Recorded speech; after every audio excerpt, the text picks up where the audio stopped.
கர்த்தராகிய இயேசு கிறிஸ்து நல்லவர். கர்த்தருடைய பரிசுத்த நாமம் மகிமைப்படுவதாக. இன்றைக்கி நல்லா உபவாச கூடுகை. நம்ம நல்லா பொறுமையாகவே இந்த சத்தியத்தை நம்ம தியானம் செய்ய போகிறோம். தேவன் நமக்கு உதவி செய்வாராக. ஏசாயா தீர்க்கதரிசி புத்தகம் 33ஆம் அதிகாரம் 20-21 வாசித்து 21-22 நாம் வாசித்து தொடர்ந்து இந்த சத்தியத்துடைய ஆழங்களை நாம் தியானம் செய்ய போகிறோம். தேவன் நமக்கு உதவி செய்வாராக. வாசிமாத. நம்முடைய பண்டிகைகள் ஆசரிக்கப்படும் நகரமாகிய சீயோனை நோக்கி பார். உன் கண்கள் எருசலேமை அமெரிக்கையான தாபரமாகவும் பெயர்க்கப்படாத கூடாரமாகவும் காணும். இனி அதன் முளைகள் என்றைக்கும் பிடுங்கப்படுவதில்லை, அதன் கயிறுகளில் ஒன்றும் அருந்து போவதில்லை. மகிமையுள்ள கர்த்தர் அங்கே நமக்கு மகா விசாலமான நதிகளும் ஆறுகளும் உள்ள ஸ்தலம் போல் இருப்பார். வலிக்கிற படவு அங்கே ஓடுவதும் இல்லை, பெரிய கப்பல் அங்கே கடந்து வருவதும் இல்லை. கர்த்தர் நம்முடைய நியாயாதிபதி, கர்த்தர் நம்முடைய நியாய பிரமாணிகர், கர்த்தர் நம்முடைய ராஜா. அவர் நம்மை ரட்சிப்பார். அவர் நம்மை ரட்சிப்பார். அவர் நம்முடைய ராஜா. இந்த அவர் நம்முடைய ராஜா என்பதுதான் அவரை நோக்கி பார்க்கிற அனுபவம். அவர் மகிமையுள்ள கர்த்தர். மகிமையுள்ள கர்த்தர் என்பது குமாரன். குமாரன் தான் நம்முடைய ராஜா. இந்த மகிமையின் கர்த்தர் என்பது குமாரன். அவர் அன்புள்ள தேவன், அன்புள்ள குமாரன். குமாரன் என்றால் அன்புள்ளவர். இந்த அன்புக்காகத்தான் தேவன் தம்முடைய குமாரனை இந்த உலகத்திற்கு அவர் அனுப்பினார். தேவன் அன்பு கூறுவதற்கென்று ஆட்கள் இல்லை. அவர் ஒருவரே. அவர் என்றென்றைக்கும் இருக்கிறவர். தேவன் சர்வ வல்லவர், சர்வ வியாபகர். அவர் மகிமையின் தேவன். அந்த மகிமையின் தேவன் அவர் அன்பே உருவாயிருக்கிறவர். தேவன் அன்பாகவே இருக்கிறவர். ஆக தேவனுடைய சிந்தையில இந்த மனிதன் என்றென்றைக்கும் இருக்கிறான். இந்த மனிதனுக்கு தேவனுடைய அன்பை காட்டும்படியாக தம்முடைய குமாரனை அனுப்புகிறார். மகிமையுள்ள கர்த்தர் என்றால் அவர் அன்புள்ள குமாரன். தேவனுடைய சித்தத்தை செய்யும்படியாய் தம்மை தாமே ஒப்பு கொடுத்த அக்கினியும் அக்கினி ஜுவாலயமாய் அவர் இருக்கிறார் என்பதை பார்த்தோம். கர்த்தர் நம்முடைய நியாயாதிபதி, கர்த்தர் நம்முடைய நியாய பிரமாணிகர், கர்த்தர் நம்முடைய ராஜா. அவர் நம்மை ரட்சிப்பார் என்கின்ற இந்த அனுபவத்தை உடையதுதான் மணவாட்டி சபை.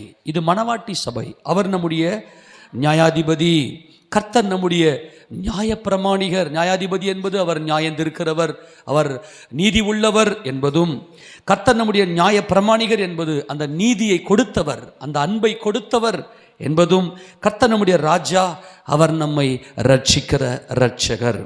ஆக இது மணவாட்டி சபையை காண்பிக்கிறது. அன்பானவர்களே, கர்த்தர் நம்முடைய நியாயாதிபதி, கர்த்தர் நம்முடைய நியாயப்பிரமாணிகர், கர்த்தர் நம்முடைய ராஜா. அவர் நம்மை ரட்சிப்பார். இந்த ரட்சிப்பு என்பது மாம்சத்தோடும் இரத்தத்தோடும் இருக்கிற மனுக்குலத்தை ரட்சித்து தேவனை முகமுகமாய் தரிசிக்கிற அனுபவம். மகிமையின் மேல் மகிமை, தேவனை முகமுகம் என்கின்ற அனுபவம்தான் இந்த அவர் நம்மை ரட்சிப்பார் என்கின்ற அனுபவம். நம்முடைய பண்டிகைகள் ஆசரிக்கப்படும் நகரமாகிய சீயோனை நோக்கிப்பார். இந்த நோக்கிப்பார், இந்த நோக்கி பார்த்த அனுபவம் தான் மணவாட்டி. நான் நான் நித்திரை செய்தேன், என் இருதயமோ விழித்திருந்தது. அந்த விழிப்பு தான் நோக்கிப்பார்.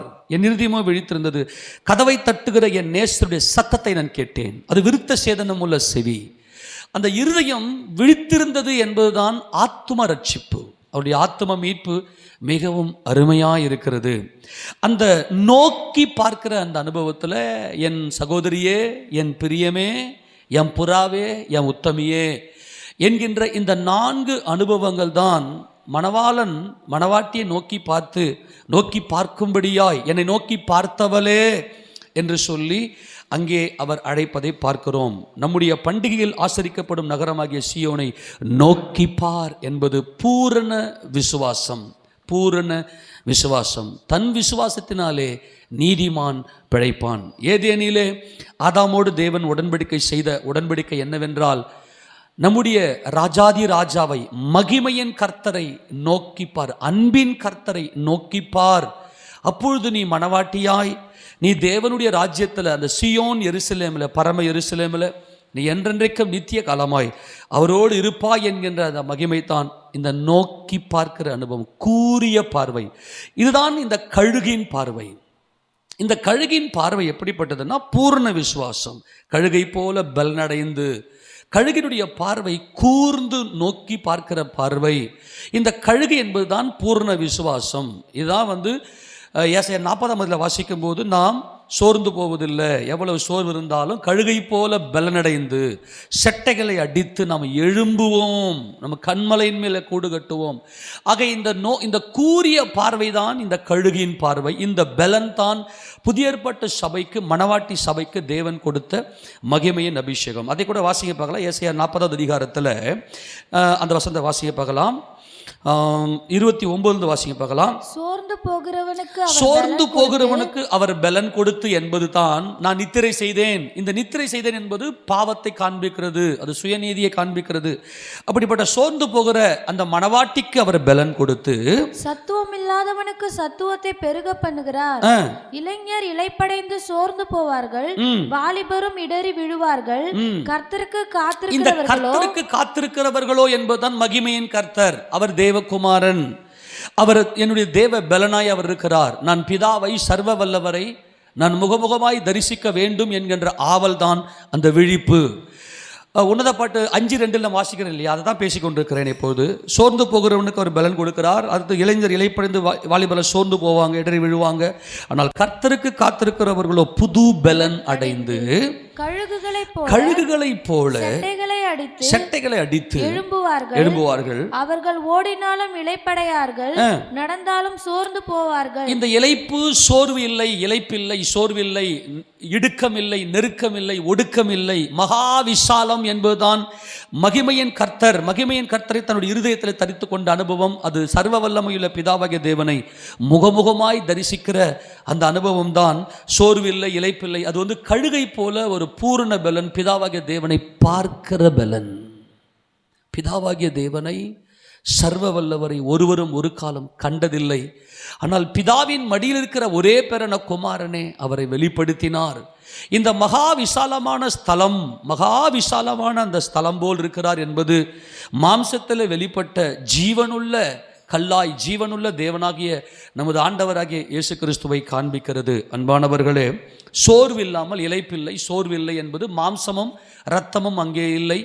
மகிமையின் தேவன், மகிமையாய் வீற்றிருக்கிற ஆவியாய் இருக்கிற தேவனை முகமுகமாய் நோக்கி பார்க்கிற அனுபவம் தான், பிதாவாகிய தேவனை முகமுகமாய் தரிசிக்கிற அந்த அனுபவம் தான் இந்த மகிமையுள்ள கர்த்தர் நமக்கு மகா நதிகளும் ஆறுகளும் உள்ள மகா விசாலமான ஸ்தலம் போல் இருப்பார் என்பது.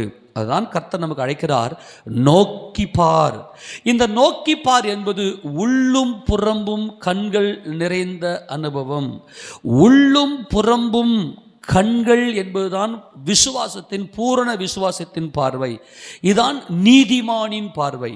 நீதிமான் தன் விசுவாசத்தினாலே பிழைப்பான்.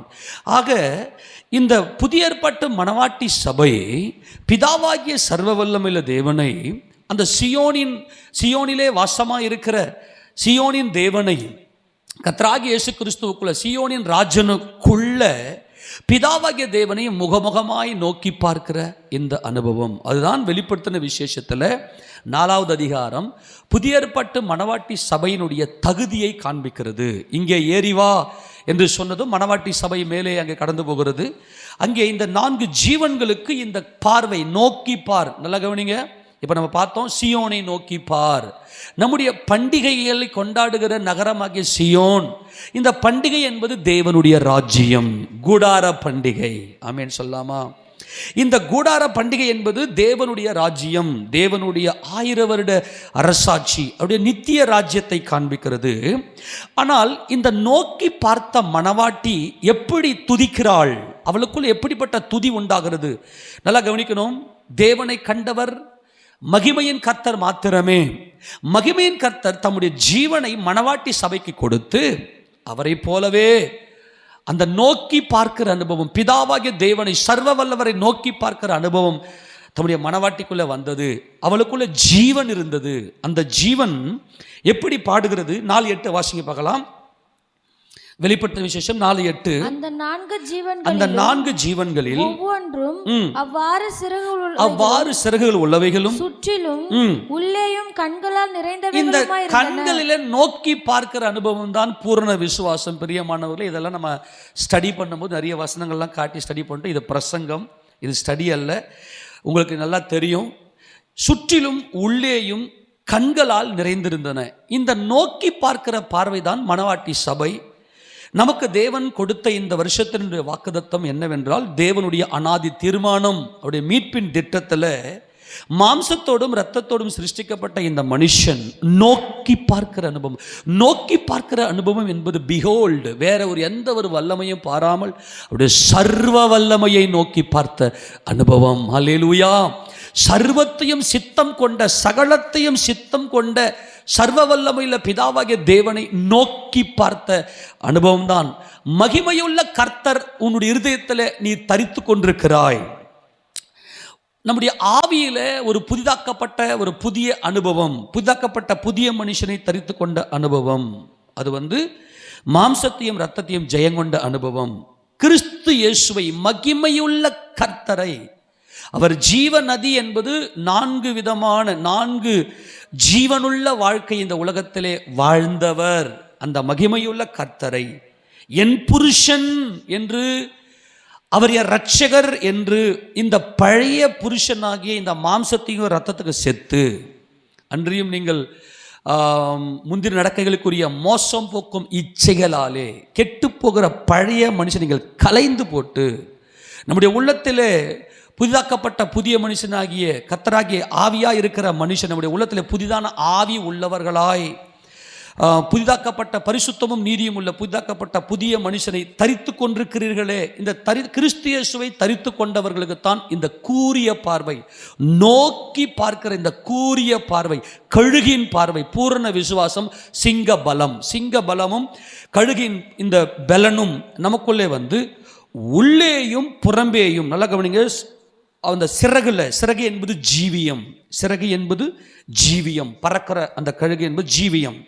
அந்த அந்த சிறகுகளில் சுற்றிலும் உள்ளேயும், அப்போ உள்ளேயும் புறம்பேயும், உள்ளும் புறம்பும் என்பது தான் குமாரன், மகிமையுள்ள கர்த்தர்.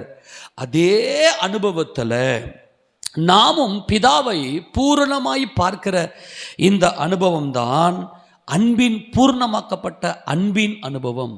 தேவனுக்கு அன்பு தேவை.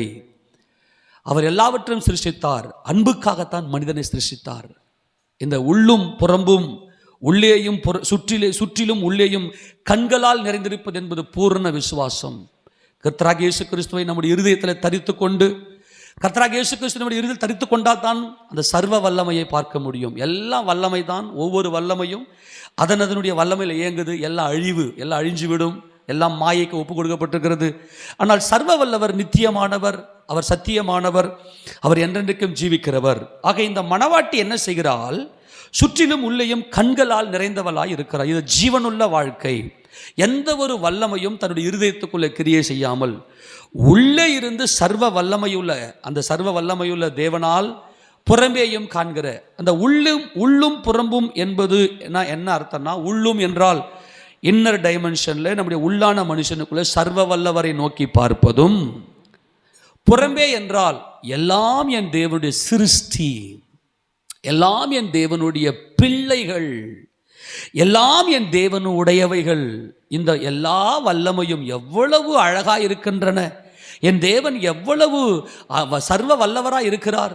உள்ளும் என்பது சர்வ பிதாவாகிய தேவனுடைய சர்வ வல்லமையை நோக்கி பார்ப்பது.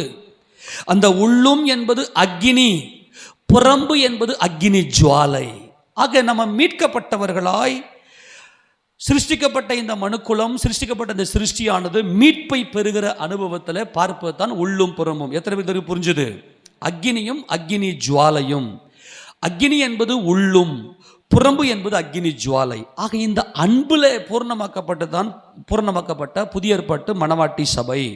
நம் அன்பிலே பூர்ணமாக்கப்பட்டோம் என்று யோவான் 4ஆம் அதிகாரத்தில் நாம் தொடர்ந்து வாசிக்கும் போது நாம் பார்த்தோம். 4ஆம் அதிகாரம் 8 வாசிக்கும் போது அன்பிலே பூர்ணப்படுகிறோம் என்று நாம் பார்த்தோம். இந்த பூர்ணமாக்கப்பட்ட இந்த பார்வைதான் பூர்ணமாக்கப்பட்ட மணவாட்டி சபை. நான் மறுபடியும் சொல்கிறேன், இதெல்லாம் நீங்கள் மறுபடியும் நீங்கள் கேட்கணும்.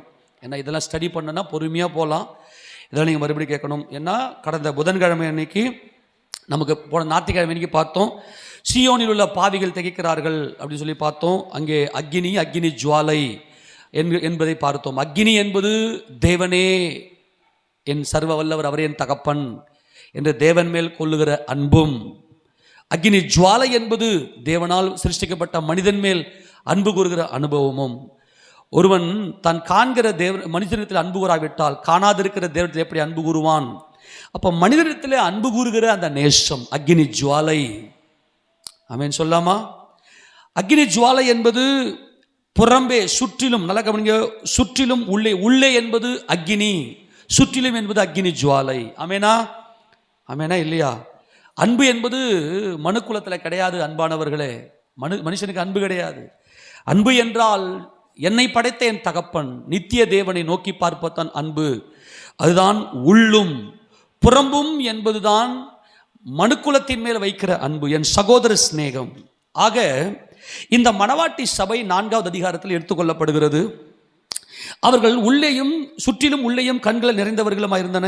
அவைகள் வாசிங்க, இருந்தவரும், வாசிங்க, இருந்தவரும் இருக்கிறவரும் வருகிறவரும் ஆகிய சர்வ வல்லமையுள்ள தேவனாகிய கர்த்தர் பரிசுத்தர் பரிசுத்தர் பரிசுத்தர் என்று இரவும் பகலும் ஓய்வில்லாமல் சொல்லிக் கொண்டிருந்தன.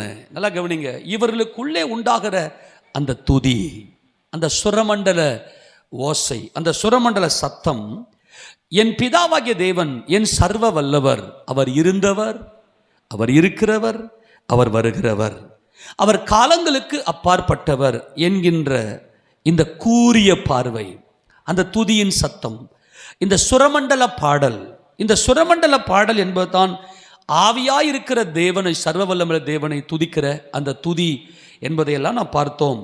இந்த இருந்தவரும் இருக்கிறவரும் வருகிறவரும் ஆகிய சர்வ வல்லமுள்ள தேவன் என்பது 3 காலங்களுக்கும் அப்பாற்பட்டவர். அவர் பரிசுத்தர் பரிசுத்தர் பரிசுத்தர். நான் பிறந்தேன், இருக்கிறேன், நாளைய தினத்தை நோக்கி போய்கொண்டிருக்கிறேன். ஆக நான் அல்ல என்பதுதான் இந்த மணவாட்டி சபையினுடைய துதியாய் இருக்கிறது. நான் அல்ல, நான் அல்ல, இருந்தவரும் இருக்கிறவரும் வருகிறவரும் ஆகிய சர்வ வல்லமையுள்ள தேவன், சர்வ வல்லமையுள்ள தேவனை நோக்கி பார்ப்பதுதான் நம்முடைய பண்டிகைகள் ஆசரிக்கப்படும் நகரமாகிய சீயோன்.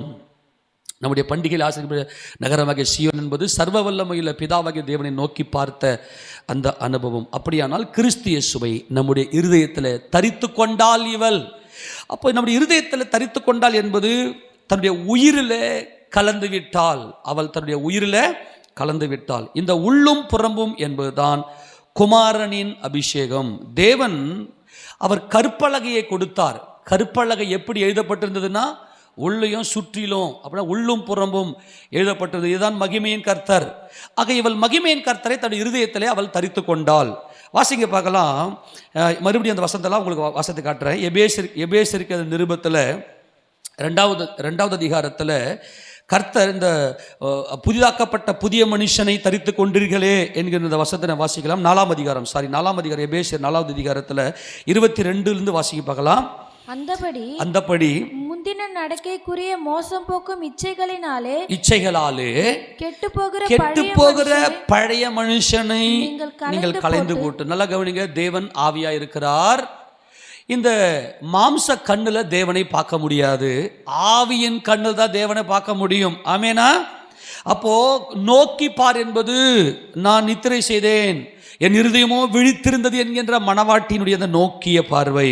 கெட்டு போகிற பழைய மனுஷனை களைந்து போட்டு என்பது இந்த மாம்சத்தையும் இரத்தத்தையும் களைந்து போட்டு, என்னுடைய ஆத்துமா இந்த மனுஷனை களைந்து போட்டு உங்கள் உள்ளத்தில் புதிதான ஆவி உள்ளவர்களாகி மெய்யான நீதியிலும் பரிசுத்தத்திலும் தேவனுடைய சாயலாக சிருஷ்டிக்கப்பட்ட புதிய மனுஷனை தரித்துக் கொள்ளுங்கள். இந்த தேவன் என்ன எப்படி இருக்கிறாரு? ஆவியா இருக்கிறார். தேவனுடைய சாயலாக சிருஷ்டிக்கப்பட்ட அந்த புதிய மனுஷன் யாரு? என் ஆண்டவராகிய இயேசு கிறிஸ்து. அல்லேலூயா சொல்லுவோமா? அவர் மகிமையின் கர்த்தர். அந்த மகிமையின் கர்த்தரை உங்கள் இருதயத்தில் தரித்து கொண்டீர்களே. இப்போ உங்க ஆவி புதிதான ஆவி உள்ளவர்களாக இருக்கிறது. இந்த புதிதான ஆவி என்பது என்னன்னா உள்ளும் புறம்பும். யோவான் சுவிசேஷம் 10ஆம் அதிகாரம் 9வது வசனத்தை வாசிக்க பார்க்கலாம்.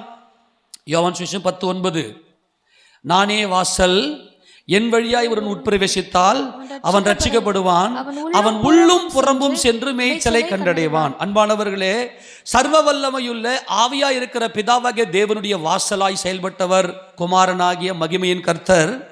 அவர் வழி என்பது அவர் செத்தார், அவர் மரித்தார், அவர் அடிக்கப்பட்ட ஆட்டுக்குட்டியானவர், தம்முடைய சகோதரர்களுக்காக தன் ஜீவனையே கொடுத்தவர். உள்ளும் புறம்பும் என்பது, உள்ளும் என்பது நம்முடைய உள்ளான மனுஷனுக்குள்ளே பிதாவாகிய தேவனை நோக்கி பார்க்கிற அன்பும், புறம்பே என்பது தம்முடைய சகோதரர்களுக்காக தம்முடைய ஜீவனையே கொடுக்கிற அன்பும். அவன் உள்ளும் புறம்பும் சென்று மேய்ச்சலை கண்டடைவான். பிதாவாகிய தேவனுடைய சித்தத்தை நிறைவேற்றி அவன் பூர்ணமாக்கப்பட்டவன் இருப்பான். ஏனென்றால் கற்பலகை, அந்த 10 ராத்தல் என்பது 10 என்பது தேவனுடைய குமாரன். 10 கற்பனையை கொடுக்கும்போது தேவன் அந்த 10 கற்பனை அந்த கற்பனையை கற்பலகையில் எழுதி கொடுக்கும். 2 கற்பலகையில் எழுதி கொடுத்தார். அந்த 2 கற்பலகையும் உள்ளும் புறம்பும் எழுதப்பட்டிருந்தது என்பதை இதில் ஸ்டடியில் நம்ம பார்த்துருக்கோம் இல்லையா? மறுபடியும் ஒரு ஞாபகப்படுத்தின்னு போயிடலாம். எடுத்து வாசிக்க பார்க்கலாம். யாத்திராகமத்தின் புத்தகம் 32வது அதிகாரத்தில் 15வது வசனத்தில் வாசிக்க பார்க்கலாம். 15 வாசிக்க பார்க்கலாம். பின்பு மோசே மலையிலிருந்து இறங்கினான். சாட்சி பலகைகள் 2 அவன் கையில் இருந்தது. அந்த பலகைகள் இருபுறமும் எழுதப்பட்டிருந்தது. அவைகள் இந்த பக்கத்திலும் அந்த பக்கத்திலும். இந்த பக்கம் என்பது புறம்பே, அந்த பக்கம் என்பது உள்ளே. ஆக உள்ளும் புறம்புமாக இந்த கற்பலகை எழுதப்பட்டிருந்தது. அன்பானவர்களே, அந்த பலகைகள் தேவனால் செய்யப்பட்டதாயும் அவைகளிலே பதிந்த எழுத்து தேவனால் எழுதப்பட்ட எழுத்துமாயிருந்தது. இதுவரைக்கும் எத்தனை பேருக்கு புரிஞ்சுது? இந்த உள்ளும் புறமும் தான் நோக்கி பார்த்தது மகிமையின் கர்த்தரை. இந்த மகிமையின் கர்த்தரை நோக்கி பார்த்தது தான் மணவாட்டி சபை. இவள் தான் வருகையில் எடுத்துக்கொள்ளப்படுகிறாள். இவள் இருந்தவரும் இருக்கிறவரும் வருகிறவரும் ஆகிய சர்வ வல்லமையுள்ள தேவனாகிய கர்த்தர் பரிசுத்தர் பரிசுத்தர் பரிசுத்தர் என்று அவள் புதுப்பாட்டை பாடுகிறாள். அவள் இந்த மணவாட்டி சபையாக ஜீவன் உள்ளவளாய், மாம்சத்திய ரத்தத்தையும் ஜெயங்கொண்டவளாய், மாம்சத்திய ரத்தத்தையும் ஜெயங்கொண்டவளாய், அவள் மகிமை அடைந்தவளாய், நம்முடைய கர்த்தர் நம்மை ரட்சிப்பார். அவள் மகிமை அடைந்தவளாய், பூர்ணமாக்கப்பட்டவளாய், சர்வ வல்லமையுள்ள பிதாவாகிய தேவனை முகமுகமாய் தரிசித்து கொண்டு அவள் மனமகிழ்ச்சியில கம்பீரித்து அன்பிலே பூர்ணப்பட்டவளாய், பூர்ண அன்பிலே பூர்ணமாக்கப்பட்டவளாய் அவள் பிதாவாகிய தேவனை அவள் தரிசிக்கிறாள். இவள் அன்பிலே பூர்ணப்பட்டவள் என்பதுதான் அவள் பாடுகிற இந்த பாடல். மறுபடியுமாக இந்த வசனத்தை வாசிக்க பார்க்கலாம். 1 யோவான் நிருபம் 4வது அதிகாரத்தில் 12வது வசனத்தை வாசிக்கலாம். 12வது வசனம், தேவனை ஒருவரும் ஒருபோதும் கண்டதில்லை. நாம் ஒருவரிடத்தில் ஒருவர் அன்பு கூர்ந்தால் தேவன் நமக்குள் நிலைத்திருக்கிறார், அவருடைய அன்பும் நமக்குள் பூரணப்படுகிறது. இந்த பூரணமாக்கப்பட்ட அன்புதான் மகிமையின் கர்த்தரை தன்னுடைய இருதயத்தில் தரித்து கொண்டவள். அவள் மகா விசாலமான ஸ்தலத்திலே அவள் கொண்டு வந்து பிதாவாகிய தேவனை முகமுகமாய் தரிசிக்கிற அனுபவம். இந்த அன்பில் பூரணம் அவர் தம்முடைய ஆவியில் நமக்கு தந்தருளினாலே நாம் அவரிலும் அவர் நம்மிலும் நிலைத்திருக்கிறதை அறிந்திருக்கிறோம் என்கின்ற இந்த அறிவு தான் பூர்ணமாக்கப்பட்ட அறிவு. அது பிதாவாகிய தேவனை முகமுகமாய் தரிசிக்கிற அறிவு. ஆமென் சொல்லுவோமா? இந்த 24 மூப்பர்களும் 4 ஜீவன்கள் தான் அவரை நோக்கி பார்த்த சர்வ வல்லவரை நோக்கி பார்த்த அன்பிலே பூர்ணமாக்கப்பட்ட, நான் மறுபடியும் சொல்லுகிறேன், அன்பிலே பூர்ணமாக்கப்பட்ட மகிமை. 17வது வசனத்தை வாசிங்களேன். 1 யோவான் 4:17, நியாயத்தீர்ப்பு நாளிலே நமக்கு தைரியம் உண்டாயிருக்கத்தக்கதாக அன்பு நம்மிடத்தில் பூர்ணப்படுகிறது. இந்த பூர்ணமாக்கப்பட்ட அன்புதான் புதிய ஏற்பாட்டு மணவாட்டி சபை. இவள் மகிமையின் கர்த்தரை தமக்குள்ளே தரித்து கொள்ளுங்கள் என்று வேதம் இங்கே சொல்லுகிறது. நாம் தரித்து கொண்டோம். இந்த புதிய ஏற்பாட்டு சபை மகிமையின் கர்த்தரை தன்னுடைய இருதயத்தில் தரித்து கொண்டவளாய் மகா விசாலமான ஸ்தலம் என்கிற சீயோன் எருசலேமில் பிதாவாகிய தேவனை முகமுகமாய் தரிசிக்கிறாள். நியாயத்தீர்ப்பு தேவனுடைய வீட்டில் துவங்கும் காலமாக இருக்கிறது. தேவனுடைய வீடாகிய சபை முதலாவது நியாயத்தீர்ப்பு சபையில் துவங்க போகிறது. மணவாட்டி பூர்ணமாக்கப்பட்ட உத்தமி, என் சகோதரியே, என் பிரியமே, என் புறாவே, என் உத்தமியே என்று அழைக்கிற அந்த நேசரின் சத்தத்தை கேட்டு அவள் எழுந்து அவள் மகிமை அடைந்தவளாய், இந்த மாம்ச சரீரம் மகிமை அடைந்தவளாய் பிதாவாகிய தேவனை முகமுகமாய் தரிசிக்கிறாள். ஏனென்றால் அவள் நியாயந்தீர்க்கப்பட்டாள்.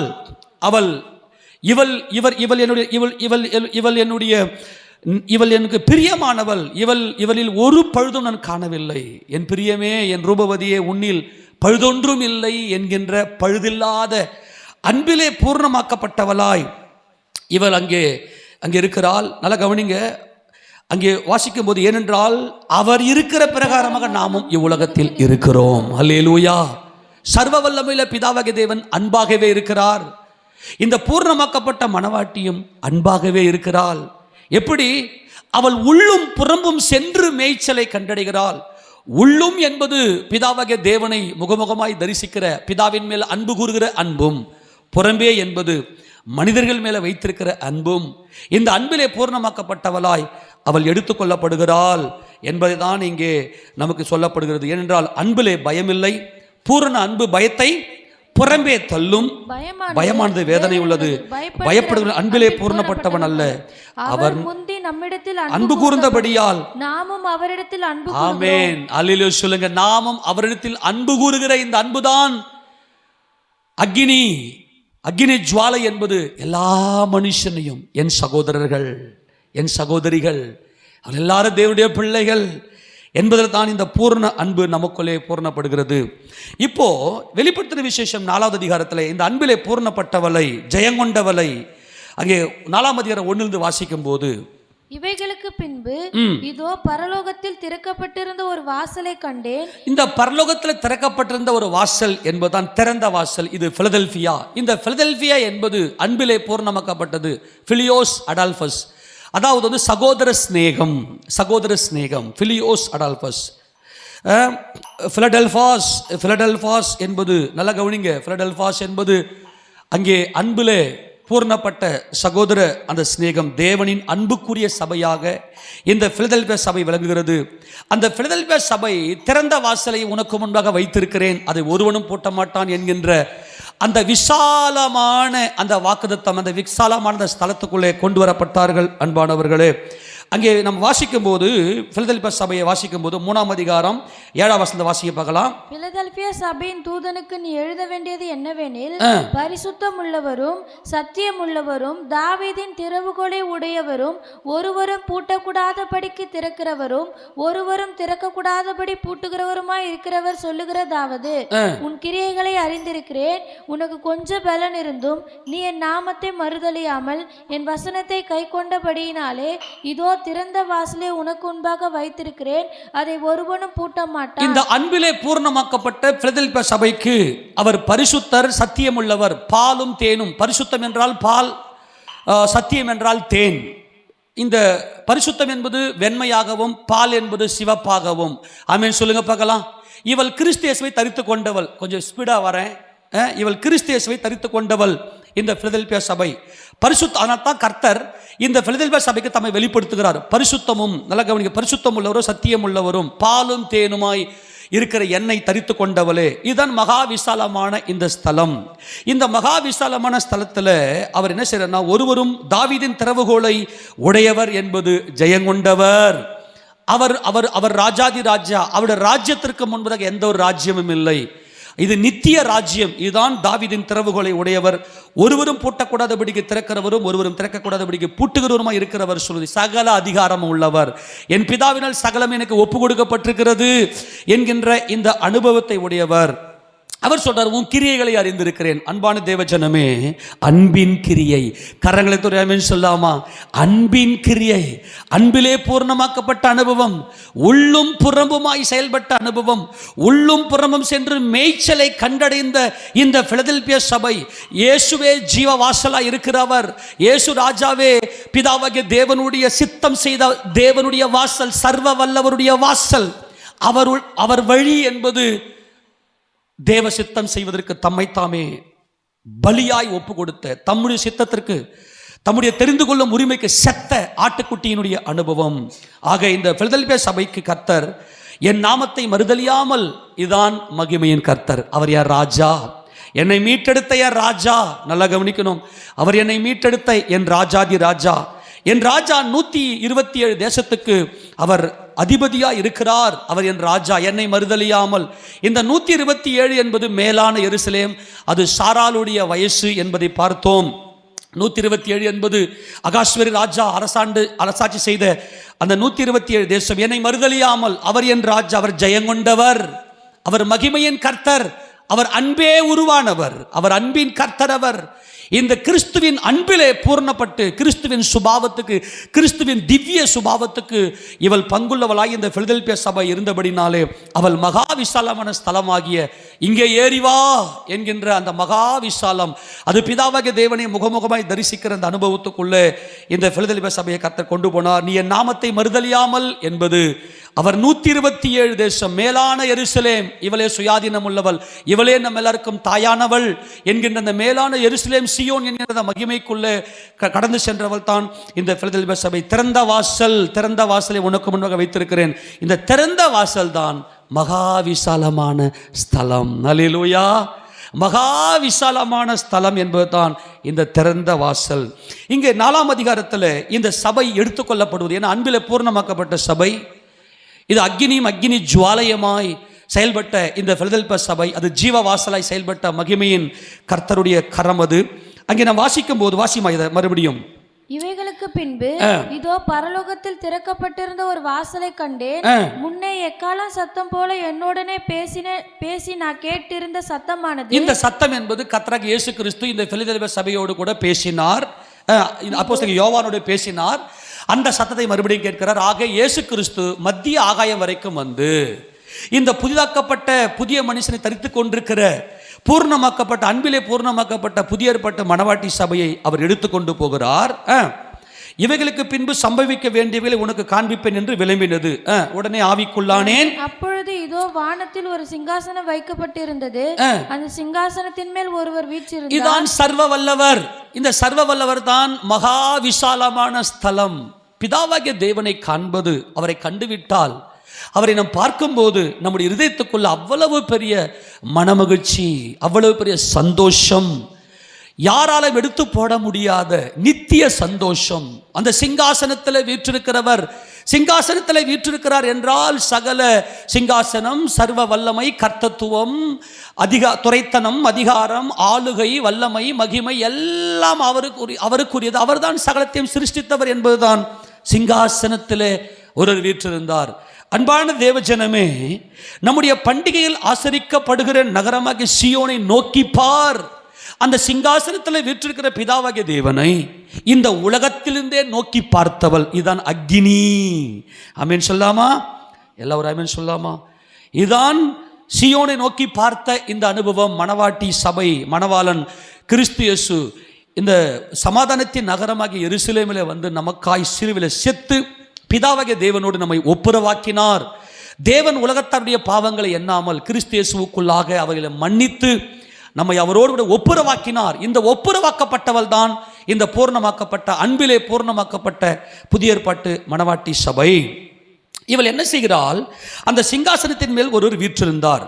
3ஆம் வசனம், வீற்றிருந்தவர் பார்வைக்கு வஜ்ர கல்லுக்கும் பதுமராகத்துக்கும் ஒப்பாயிருந்தார். நல்லா கவனிங்க, ஒரு பாயிண்டா போறோம். ஏன்னா இவள் உள்ளும் புறம்பும் கண்களால் நிறைந்தவளாய் பூர்ணமாக்கப்பட்டவளாய் அந்த மகா விசாலமான ஸ்தலமாகிய அந்த சீயோன் எருசலேமிலே சிங்காசனத்தில் வீற்றிருக்கிற மகிமையின் தேவனை இவள் நோக்கி பார்க்கிறாள்.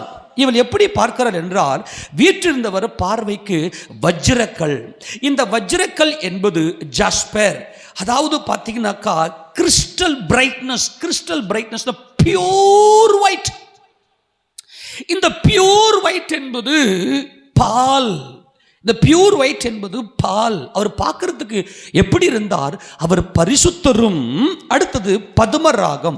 இந்த பதுமராகம் என்பது சார்டைன், அதாவது பார்த்தீங்கன்னாக்கா சார்டைன் என்று சொன்னால் பதுமராகம். இது பார்த்தீங்கன்னாக்கா எப்படி இருக்கும் அப்படின்னு சொன்னால் ஃபயரி ரெட், ஒரு ஒரு அக்னி ஜுவாலை போன்ற, ஒரு அக்னியை போன்ற ஒரு சிவப்பு, ஒரு ஃபயரி ரெட். ஆக பாலும் தேனும் தான் பிதாவாகிய தேவன்.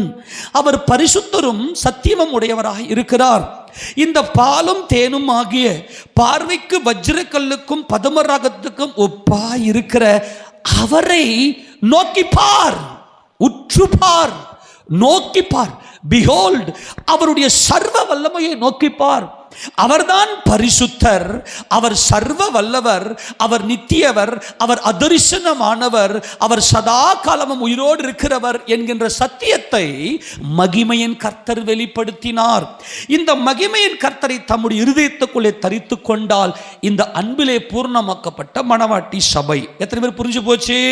ஆக வீற்றிருந்தவர் அந்த சிங்காசனத்தை பரிசுத்தம் உள்ளவரும் சத்தியம் உள்ளவரும் என்று பிலதெல்பியா சபைக்கு தம்மை வெளிப்படுத்தினாரே, அவர் யார் என்றால் பார்வைக்கு வஜ்ரக்கல்லுக்கும் பதுமராகத்துக்கும் ஒப்பாயிருந்த சர்வ வல்லமையுள்ள தேவனுடைய மகிமையின் கர்த்தர் என்பதை இவள் அறிந்திருந்தால்.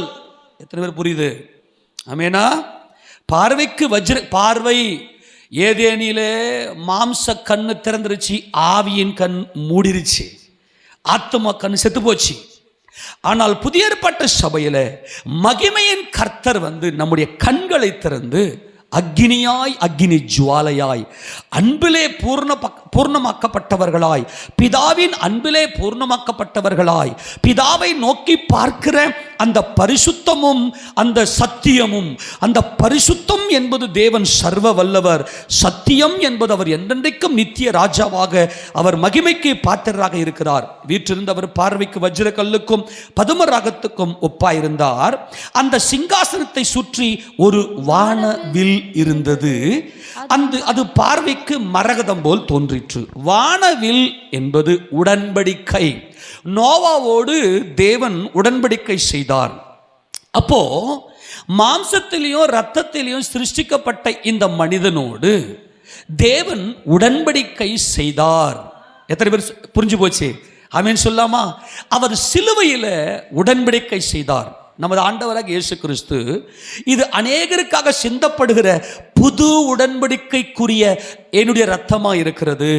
நாங்கள் புது உடன்படிக்கைக்குரிய ஊழியக்காரராக இருக்கும்படிக்கு அவரே எங்களை தகுதி உள்ளவர்கள் ஆக்கினார். அந்த உடன்படிக்கை எழுத்துக்குரியதாக இராமல் ஆவிக்குரியதாக இருக்கிறது. எழுத்து கொள்ளுகிறது, ஆவியோ உயிர்ப்பிக்கிறது. ஆக இந்த உயிர்ப்பிக்கப்பட்ட ஆவியில இவர்கள் மகிமையின் சரீரத்தை பெற்று கொண்டவர்கள் என்பதை காண்பிக்கிறது. எத்தனை பேர் சொல்றது புரிஞ்சு போச்சு? இந்த வானவில் என்பது புது உடன்படிக்கை. இந்த புது உடன்படிக்கை என்பது கிறிஸ்து இயேசுவோடு சிலுவையில் மரித்து அடக்கம் பண்ணப்பட்டு அவரோடு எழுந்த அனுபவம். ஆக இந்த வானவில் என்பது ஆவியின் சரீரத்தை பெற்றுக்கொண்டு ஆவியாயிருக்கிற தேவனை தரிசிக்கிறார்கள். இந்த புதிய ஏற்பாட்டு மணவாட்டி சபை என்பதை நமக்கு வெளிப்படுத்துகிறது. எல்லா கரங்களை ஆமென் சொல்லாமா? அந்த வசனத்தை வாசித்தே ஆகணும். 2 கொரிந்தியர் 3வது அதிகாரத்தில் அப்போஸ்தலனாகிய பவுல் இந்த உடன்படிக்கையை சொல்லுகிறார். வாசிங்க பார்க்கலாம். 6வது வசனத்தை வாசிங்க பார்க்கலாம். இல்லைன்னா 5ல் வாசிங்க. எங்களால் ஏதாகிலும் ஆகும் என்பதை போல ஒன்றை யோசிக்கிறதற்கு நாங்கள் எங்களாலே தகுதியானவர்கள் அல்ல, எங்களுடைய தகுதி தேவனால் எங்கள் தகுதி தேவனாலே உண்டாயிருக்கிறது என்பது அக்கினி. ஆமென் சொல்லுங்க. எங்கள் தகுதி தேவன் அன்பு, தேவன் மேல் வைத்திருக்கிற அன்பு. நான் ஒன்றுமில்லை என்பதுதான் இந்த அக்கினி. அடுத்தது புது உடன்படிக்கைக்குரிய ஊழியக்காரராய் இருக்கும்படி அவரே எங்களை தகுதி உள்ளவர் ஆக்கினார். அந்த உடன்படிக்கை எழுத்துக்குரியதா இராமல் ஆவிக்குரியதா இருக்கிறது. எழுத்து கொள்ளுகிறது, ஆவியோ உயிர்ப்பிக்கிறது. இந்த மாம்சத்தோடும் இரத்தத்தோடும், எழுத்து என்பது மாம்சமும் இரத்தமும். ஆமெனா? இது மாம்சத்தோடு இரத்தத்தோடு செய்யப்பட்ட உடன்படிக்கை அல்ல. அது நியாயப்பிரமாண சுயநீதியினுடைய உடன்படிக்கை அல்ல. இது ஆவியின் உடன்படிக்கை. எழுத்து கொள்ளுகிறது, ஆனால் ஆவி எங்களை உயிர்ப்பிக்கிறது. ஆமென் சொல்லுங்க பார்க்கலாம். ஆவி எங்களை என்ன செய்கிறது? எங்களை உயிர்ப்பிக்கிறது. இவர்கள் உயிர்ப்பிக்கப்பட்டவர்களாய். ஆமென். அந்த சிங்காசனத்தை சுற்றி ஒரு வானவில் இருந்தது என்பது நம்மை உயிர்ப்பிக்கிற கர்த்தர். அல்லேலூயா. நம்மை மகிமையடைய செய்த கர்த்தர், மனமகிழ்ச்சியை கொடுத்த மகிமையின் கர்த்தர் அவர்.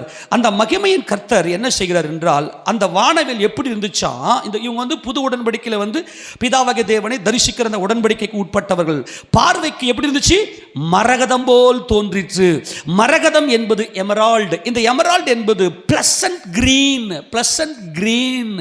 அதாவது அவ்வளவு மனமகிழ்ச்சி உண்டாக்கூடிய அந்த பிளசன்ட் கிரீன்ல அந்த வானவில் ஃபுல் அண்ட் ஃபுல் கிரீனாக பச்சை கலர்ல இருந்துச்சு. ஆக இந்த பச்சை என்பது எதை குறிக்கிறது? செழிப்பு, நித்திய நித்தியம், நித்திய காலமாக இந்த உடன்படிக்கை நிலைத்திருக்கும். நாம் ஆவியின் சரீரத்தை பெற்றுக்கொண்ட பிற்பாடு அது என்றென்றைக்கும் நிலைத்திருக்கும். மனுக்குலத்தோடு கூட தேவன் கொண்ட இந்த உடன்படிக்கை நித்திய உடன்படிக்கை. ஆமேனா? எழுத்து கொள்ளுகிறது ஆவியின் உடன்படிக்கை தம்முடைய குமாரன் மூலமாய் அவர் செய்தார். ஆக தேவன் இங்கே நமக்கு எப்படி காண்பிக்கிறார் என்று சொன்னால், நான் மனுக்குலத்தை மனுஷர்கள் மத்தியிலே வாசமாய் இருக்கும்படியாய் நான் தெரிந்து கொண்டேன். யாக இந்த மனுக்குலத்தை என் குமாரனாகிய இயேசு கிறிஸ்துவின் மூலமாய் உடன்படிக்கை செய்தேன். அந்த உடன்படிக்கை நித்திய உடன்படிக்கை இருக்கிறது. அந்த உடன்படிக்கையில அப்பாவுடைய அன்புல இவர்கள் பூர்ணப்பட்டிருக்கிறார்கள். ஆமென் சொல்லாமா? அப்பாவுடைய அன்பிலே அவர்கள் பூர்ணப்பட்டிருக்கிறார்கள் என்பதை தேவன் இங்கே காண்பிக்கிறார். அடுத்தது, அந்த சிங்காசனத்தை சூழ 24 சிங்காசனங்கள் இருந்தன. 24 மூப்பர்கள் வெண்வஸ்திரம் தரித்திருந்து தங்கள் சிரசுகளில் பொன்முடி சூடி அந்த சிங்காசனங்களின் மேல் உட்கார்ந்திருக்க கண்டேன். நல்லா கவனிக்கணும். இவர்கள் உட்கார்ந்திருக்கிறார்கள். இவர்கள் ஆளுகை செய்யும்படியாய் நீதிமான்களாய் இவர்கள் இங்கே இருக்கிறார்கள். அந்த சிங்காசனத்தை சூழ 24 சிங்காசனங்கள் இருந்தன. வேதத்தில் ஒரு ரகசியம் இருக்குது, ஒரு மெத்தட் இருக்கிறது. வேதத்தில் எங்கேயோ ஒரு இடத்துல எந்த இடத்துல நம்பர் வெளிப்படுகிறதோ, எண் வெளிப்படுகிறதோ, அந்த வேதம் அந்த வசனம் முழுக்க அதை நம்பரில் தான் என்ன பண்ணணும்னாக்கா நம்ம பார்க்கணும், நம்பரில் தான் பார்க்கணும். இப்போ இந்த 4வது வசனத்தில் அந்த சிங்காசனத்தை சூழ 24 சிங்காசனங்கள் இருந்தன. 24 மூப்பர்கள் வெண்வஸ்திரத்தை 2 முறை 24 என்கின்ற இந்த எண் வருகிறபடினாலே அந்த வசனம் முழுக்க எப்படி பார்க்கணும்னா, வசனம் அந்த எண் கணிதத்திலேயே பார்க்கணும். அப்போ இந்த 24 என்பது தேவனுடைய குமாரர்கள். இவர்கள் எப்படிப்பட்டவர்கள் என்றால், இவர்கள் அன்பிலே பூர்ணப்பட்டவர்கள், தேவ சித்தம் செய்தவர்கள். 12 என்பது தேவனுடைய வசனத்தை பெற்றவர்களும், 24 என்பது தேவனுடைய சித்தத்தை செய்தவர்களும். ஆக இன்னொரு 12 என்பது அந்த வசனத்தின்படியே வாழ்ந்தவர்கள். ஞானமும் புத்தியும் என்று நாம் பார்த்தோம். சாலமோன் ஞானமும் புத்தியும் உடையவராக அவர் செயல்பட்டார். ஞானம் என்பது தேவனுடைய வார்த்தையை பெறுவதும், புத்தி என்பது தேவனுடைய சித்தம் செய்வதும். பழைய ஏற்பாட்டு கால பரிசுத்தவான்கள் வசனத்தை மட்டும் வாங்கினார்கள். அவர்கள் தேவ சித்தம் செய்யலை. தேவ சித்தம் செய்தவர் குமாரன் மட்டுமே. எத்தனை பேர் சொல்றது புரியுது? ஆக குமாரனாகிய கிறிஸ்து இயேசுவை தங்கள் இருதயத்தில் தரித்து கொண்டவர்கள் தான் புதிய ஏற்பாட்டு மணவாட்டி சபை. இந்த 24 மூப்பர்கள் என்பது 24 என்பது தேவ வசனத்தை பெற்ற 12, தேவ சித்தத்தை செய்த 12. எடுத்து வாசிங்க பார்க்கலாம். முதல்ல ஒரு வாசகமாக உங்களுக்கு காட்டுறேன். 1 ராஜாக்களின் புத்தகத்தில் அங்கே எலியா சொல்கிறார் இல்லையா, அந்த பலிபீடத்தை கட்டும் போது இந்த வசனத்தில் உங்களுக்கு பல முறை காட்டியிருக்கிறோம். இந்த சத்தியத்துக்காக மறுபடியும் இதை நாம் தியானித்து ஆக வேண்டும். எடுத்து வாசிக்க பார்க்கலாம். 1 ராஜாக்களின் புத்தகம் 18வது அதிகாரத்தில் அங்கே 31வது வசனத்தை வாசிக்கும் போது, உனக்கு இஸ்ரவேல் என்னும் பேர் இருப்பதாக என்று சொல்லி கர்த்தருடைய வார்த்தையை பெற்ற யாக்கோபுடைய குமாரரால் உண்டான கோத்திரங்களுடைய இலக்கத்தின்படியே 12 கற்களை எடுத்து. நல்லா கவனிங்க. இந்த 12 என்பது தேவனுடைய வார்த்தை, அது ஞானம். புத்தி என்பது இந்த வார்த்தையின்படியே வாழ்வது, அதாவது நியாயப்பிரமாணத்தை நிறைவேற்றுவது. நியாயப்பிரமாணத்தை யார் மட்டும்தான் நிறைவேற்ற முடியும் என்றால் குமாரன் மட்டுமே நிறைவேற்ற முடியும். அதுதான் இன்னொரு 12. அந்த 12க்குள்ள ராஜரீகம் இருக்கிறது. நான் மறுபடியும் சொல்றேன், இந்த 24 மூப்பர்கள் என்பது புதிய ஏற்பாட்டு அன்பிலே பூர்ணமாக்கப்பட்ட சபை. ஏனென்றால் கிறிஸ்து மரித்தார் தேவ சித்தம் செய்யும்படி. தேவனை அவர் அறிந்திருந்தார். தேவ சித்தம் செய்யும்படி தம்மைத்தாமே ஒப்பு தம்முடைய சுயாதீன சித்தத்துக்கு மரித்து சுமக்க முடியாததை அவர் சுமந்தார். பிதாவே, இந்த பாத்திரம் என்னை விட்டு நீங்க கூடுமான நீங்கும்படி செய்யும், ஆகிலும் என்னுடைய சித்தத்தின்படி அல்ல உம்முடைய சித்தத்தின்படி ஆக கடவுது என்பதுதான் இன்னொரு 12. அந்த 12க்குள்ள ஜீவ ஊற்று இருக்கிறது. ஆக அதுதான் 24. எத்தனை பேர் சொல்றது புரியுது? ஆமேனா? 12 என்பது தேவனுடைய வார்த்தையை பெற்ற இஸ்ரவேல், அது பழைய ஏற்பாடு. 144,000 என்பது அது இஸ்ரவேல் சபை, ரட்சிக்கப்பட்ட இஸ்ரவேல் சபை. ஆனால் 2,88,000 என்பது பூர்ணமாக்கப்பட்ட அன்பிலே பூர்ணமாக்கப்பட்ட புதிய ஏற்பாட்டு சபை. 2,88,000 என்பதுதான் பூர்ணமாக்கப்பட்ட புதிய ஏற்பாட்டு சபை. ஆக தேவ வசனம் ஞானம், தேவ வசனத்தின்படியே பிதாவின் சித்தம் செய்து முடிப்பது புத்தி. ஆக இந்த ஞானமும் புத்தியும் தான் சமாதான கர்த்தரோடு, சமாதான தேவனோடு சமாதானமாக்கப்பட்ட புதிய ஏற்பாட்டு பூர்ணமாக்கப்பட்ட சபை. எத்தனை பேர் சொல்றது புரிஞ்சு போச்சு? ஆமேன் சொல்லாமா? நல்லா கவனிங்க. இந்த 24 மூப்பர்கள் என்பது தேவனுடைய வசனத்தை பெற்றவர்கள். இன்னொரு 12 என்பது அந்த 12க்குள்ள 70 என்பது உள்ளே அடங்கியிருக்கிறது.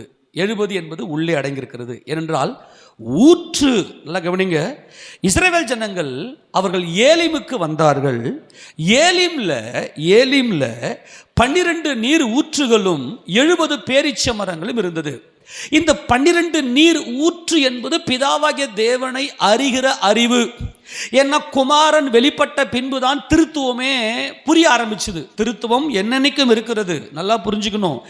இன்னைக்கும் யூதர்கள் பார்த்தீங்கன்னா, இஸ்ரவேல் பார்த்தீங்கன்னாக்கா தேவனை விரும்பல் ஒன் காட். ஆனால் ஒன் காட் என்பவர் ட்ரினிட்டியாக, ட்ரைன் காடாக இருக்கிறார் என்பதை அவர் விசுவாசிக்க மாட்டார்கள்.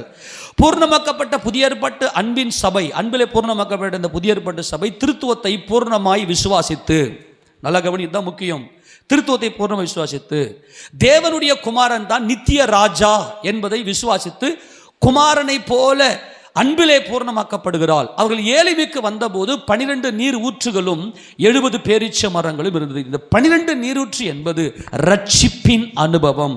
12 என்பது நாங்கள் எங்கள் தகப்பனுக்கு 12 பேர் ஒரு தகப்பனுடைய பிள்ளைகள், நாங்கள் 12 பேர் சகோதரர்கள். இந்த சகோதரர்கள் என்கின்ற அனுபவம் எப்ப வரும் அப்படின்னாக்கா, இந்த 12 நீரூற்றுகளும் 70 பேரீச்ச மரங்களும். பேரிச்ச மரம் என்பது நீதிமானை காண்பிக்கிறது. நீதிமான் பனையை போல செழித்து, நம்ம பாஷையில் சொல்லணும்னா நீதிமான் பேரிச்சியை போல செழித்து அவன் லீபனோனில் உள்ள கேதுருவை போல வேரூன்றுவான் என்பதுதான் சத்தியம். ஆக 12 நீரூற்றுகளும் 70 பேரிச்ச மரங்களும் என்பது, நல்லா கவனிங்க, 12 என்பது தேவனுடைய வார்த்தையை பெற்றது. தேவனுடைய வார்த்தையை பெற்றது. தேவ சித்தம் செய்வது தான் நீர் ஊற்று. 12 நீர் ஊற்று. ஆக இந்த 12 24.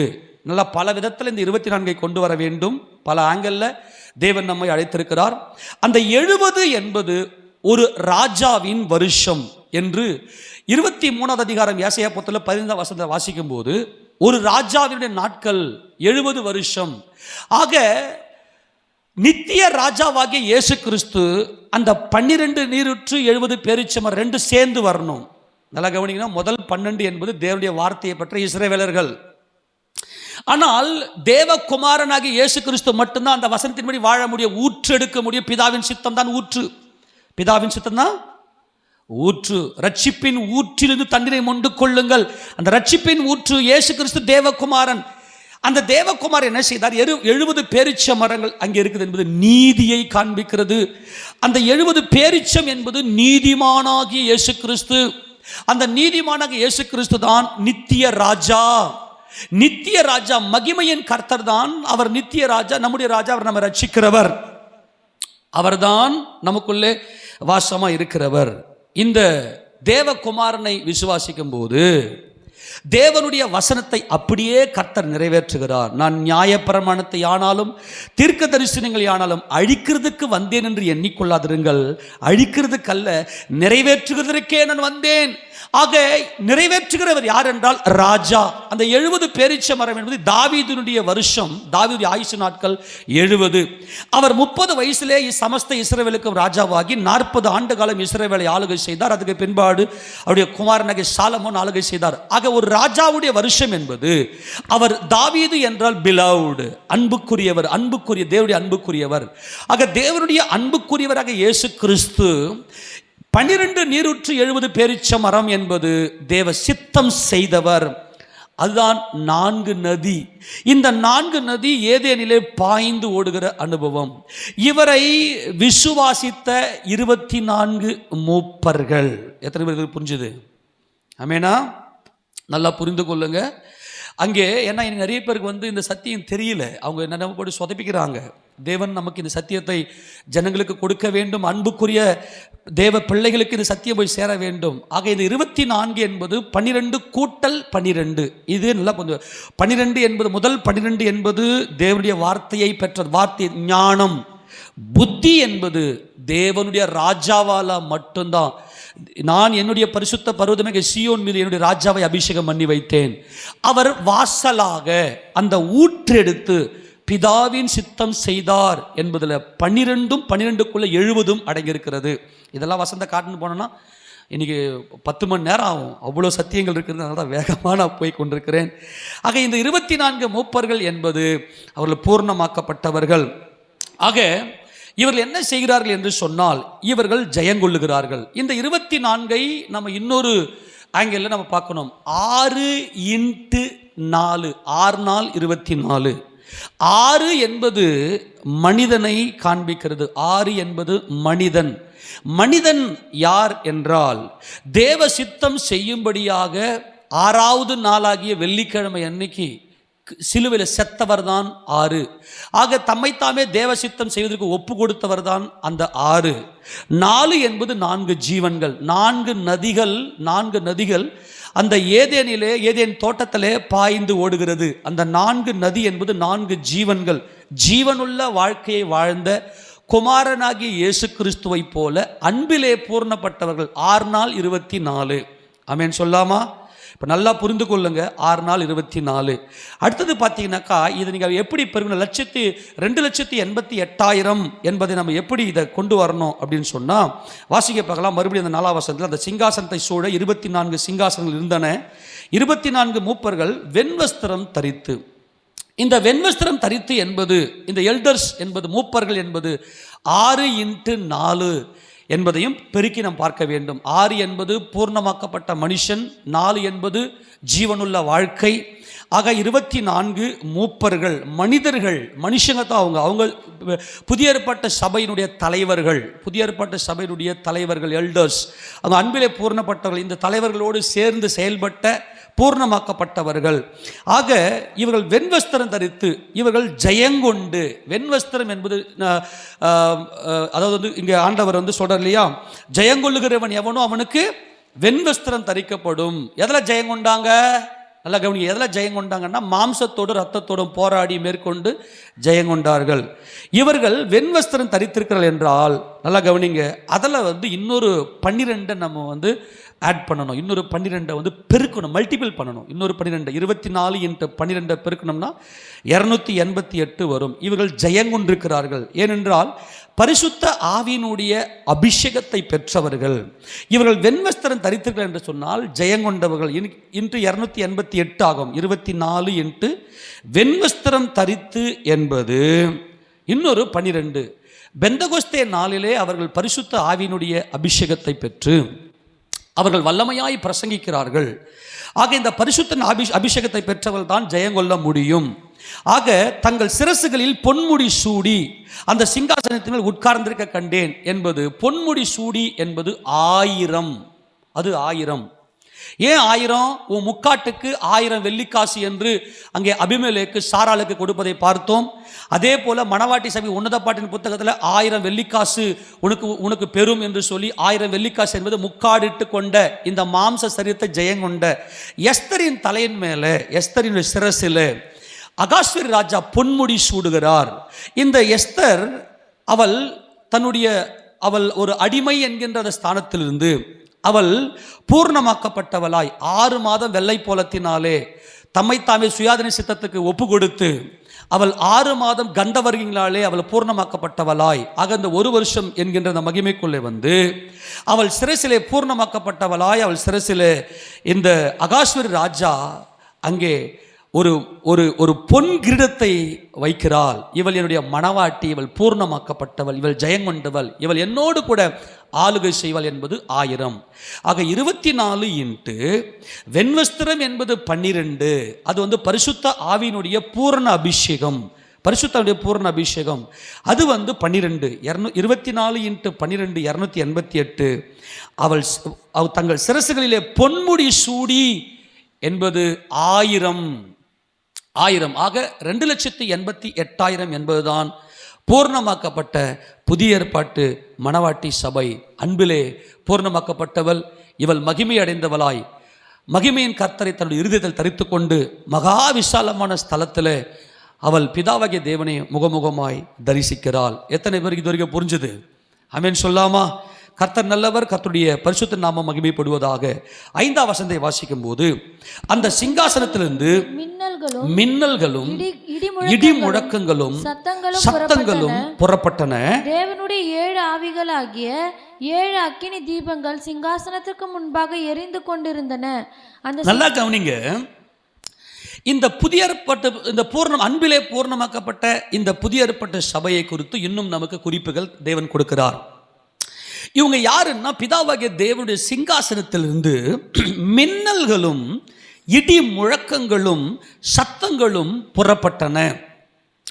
தேவனுடைய 7 ஆவிகளாகி 7 அக்கினி தீபங்கள் சிங்காசனத்துக்கு முன்பாக எரிந்து கொண்டிருந்தன.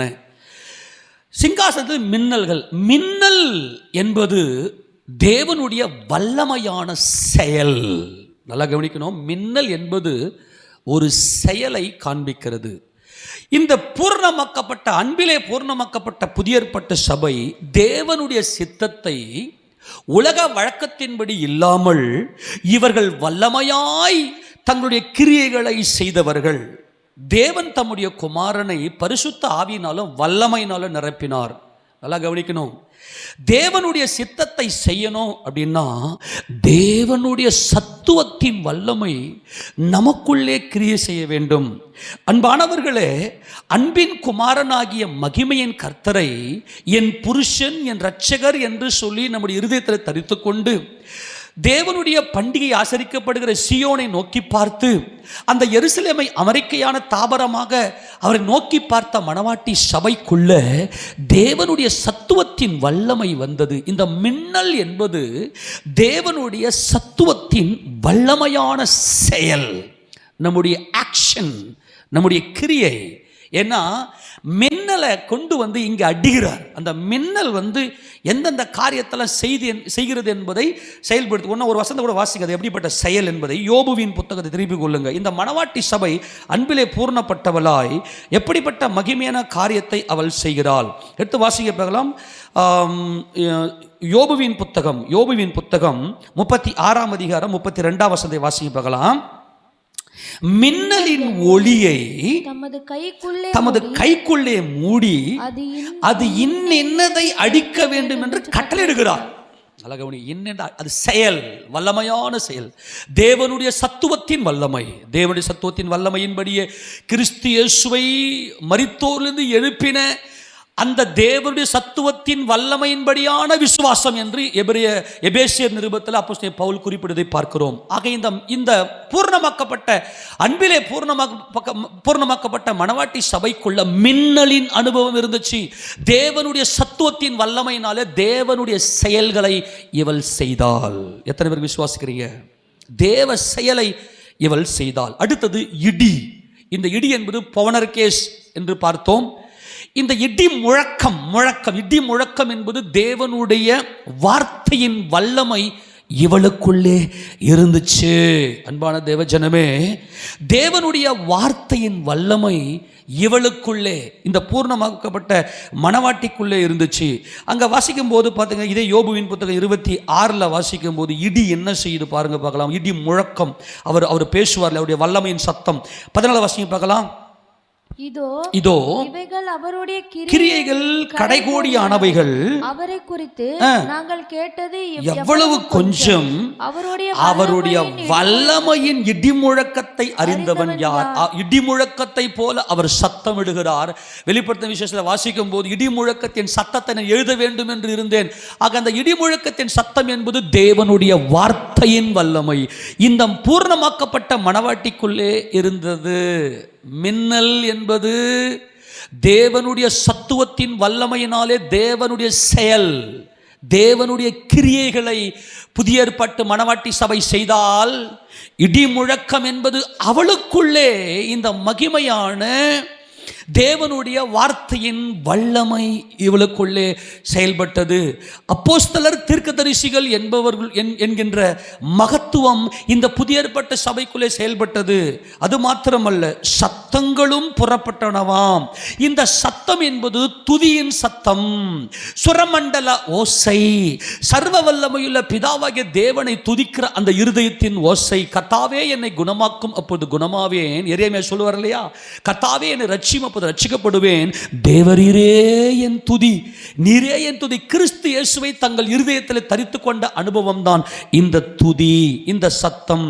நல்லா மறுபடியும் சொல்றேன், அந்த சிங்காசனத்திலிருந்து மின்னல்களும் இடிமுழக்கங்களும் சத்தங்களும் புறப்பட்டன. அந்த சுரமண்டல ஓசைதான், கர்த்தருக்கு புதுப்பாட்டை பாடின அந்த சுரமண்டல ஓசைதான் இந்த சத்தங்கள். எத்தனை பேர் புரிஞ்சு போச்சு இது வரைக்கும்? ஆமென் சொல்லாமா? தேவனே சாட்சி கொடுக்கிறார். என் பிள்ளைகளே, பூர்ணமாக்கப்பட்டவர்களே, பூர்ணமாக்கப்பட்ட மனுக்குலமே, நீங்கள் இப்போது ஜெயங்கொண்டவர்களாய் என்னுடைய சமூகத்தில் இந்த மகா விசாலமான ஸ்தலத்தில் வந்து சேர்ந்திருக்கிறீர்கள். ஆமென் சொல்லாமா? உங்களுக்குள்ள மின்னலின் வல்லமையான செயலும் இடி முழக்கத்தின் வல்லமையான வார்த்தைகளும், தீர்க்க தரிசனம், தேவனுடைய வார்த்தையில பூர்ணமாக்கப்பட்டவர்களும், தேவனை துதிக்கிற துதியின் சத்தமும். 26ஆம் சங்கீதத்தில் வாசிக்கும் போது தேவனை துதிக்கிற துதியின் சத்தம் எங்களுக்குள்ளே இருந்தது என்று சொல்லி நாம் பார்க்கிறோம். அன்பானவர்களே, ஆக இது பூர்ணமாக்கப்பட்ட புதிய ஏற்பட்ட சபை மகா விசாலமான அந்த ஸ்தலத்தில் சர்வ வல்லமையுள்ள பிதாவாகிய தேவனை முகமுகமாய் தரிசிக்கிற இந்த அனுபவத்துக்குள்ளே அவர்கள் வருவதை நாம் பார்க்கிறோம். அது மாத்திரமல்ல, தேவனுடைய 7 ஆவிகள் ஆகிய 7 அக்கினி தீபங்கள் சிங்காசனத்துக்கு முன்பதாக எரிந்து கொண்டிருந்தன. இவர்கள் யார் என்றால், பரிசுத்த ஆவியினாலே, குமாரனின் ஆவியினாலே இவர்கள் பூரணமாக்கப்பட்டவர்கள். இவர்கள் முழுக்க முழுக்க தேவனுடைய ஆவியினால் ஆட்கொண்டு நடத்தப்பட்டவர்கள். தேவனே இவர்களை உலகத் தோற்றத்துக்கு முன்பதாக தெரிந்து கொண்டு உலகத்தை விட்டு பிரித்தெடுத்து தேவனும் ஆட்டுக்குட்டியானவருக்கும் என்று வேறே பிரித்தெடுக்கப்பட்டு ஆட்டுக்குட்டியானவருடைய நாமத்தினாலே தங்கள் பிதாவின் நாமத்தை தங்கள் நெற்றிகளிலே எழுதப்பட்ட 2,88,000 பேராய் பிதாவாகிய தேவனை பூரணமாய் தரிசிக்கிறவர்கள். நல்ல கவனிங்க, குமாரனின் ஆவிதான் இந்த 7 அக்கினி தீபங்கள். ஏசாயா தீர்க்கதரிசன புத்தகத்தை நாம் வாசிக்கும் போது எப்படிப்பட்ட ஆவி குமாரனுக்கு அவர் கொடுத்திருந்தார், அதுதான் இவர்கள் பெந்தகோஸ்தே நாளிலே இந்த அபிஷேகத்தை பெற்று பூரணமாய் தேவனை மகிமைப்படுத்தினவர்கள். அன்பான தேவஜனமே, அந்த வசனத்தை வாசிக்கும் போது 11வது அதிகாரம் ஏசாயா புத்தகத்தில் திருப்பி கொள்ளுங்க. ஏசாயா தீர்க்கதரிசன புத்தகம் 11வது அதிகாரத்தில் அங்கே என்னென்ன ஆவி, இந்த 7 ஆவி வாசிக்க பார்க்கலாம். 1 வாசிங்க. ஈசா என்னும் அடிமரத்திலிருந்து ஒரு துளிர் தோன்றி அவன் வேர்களிலிருந்து ஒரு கிளை எழும்பி சிரிக்கும். இந்த கிளை எண்ணப்பட்டவர் தான் குமாரன் என்று நாம் பார்த்தோம். கிளை எண்ணப்பட்டவர். இந்த கிளை என்பது குடர பண்டிகை அன்னைக்கு கனி மரங்களை, மரக்கிளைகள், அலறி செடிகள், அப்புறம் அந்த பேரிச்சை என்பது நீதிமான் என்பது ராஜா, இவைகள் எல்லாம் வைத்து அவர்கள் அங்கே கூடாரம் போட வேண்டும். அதுதான் நம்முடைய ராஜாவுடைய அரசாட்சி. அடுத்தது, இவர் மேல எப்படிப்பட்ட ஆவி இருக்கும்? ஞானம். வாசி. 1 ஞானம், 2 உணர்வு, ஆவியும், 3 ஆலோசனை, 4 பலனும், அறிவு, 5 கர்த்தருக்கு பயப்படுவது, 6 ஆவியும், கர்த்தருக்கு பயப்படுவதற்கு உகந்த வாசனை என்கின்ற 7 உகந்த வாசனையை ஒப்பு கொடுக்கிற 7 ஆவி. இந்த 7 அக்கினி தீபத்தை தான் தேவன் இந்த புதிய ஏற்பட்ட சபைக்கு அபிஷேகத்தை கொடுத்தார். அதனால இவங்க வல்லமையான செயலும் இடி முழக்கம் போன்ற தேவனுடைய தீர்க்கதரிசன வார்த்தையும் தேவனை துதிக்கிற அந்த துதியின் சத்தமும் இந்த பரிசுத்த ஆவியானவர், பூர்ணமாக்கப்பட்ட நித்திய ஆவியானவர் இவர்கள் பெந்தகோஸ்தே நாளிலே வந்து இவர்கள் மேலே வந்து அமர்ந்து, இஸ்ரவேல் ஜனங்கள் புறப்பட்ட, எகிப்தை விட்டு புறப்பட்ட சரியாக 50வது நாளிலே சீனாய் மலையினுடைய அடிவாரத்தில் வந்து தேவனுடைய வார்த்தையை பெற்ற போது இடி முழக்கங்களும் மின்னல்களும் சத்தங்களும் அக்கினியும் அங்கே அவர்கள் கண்டார்கள்.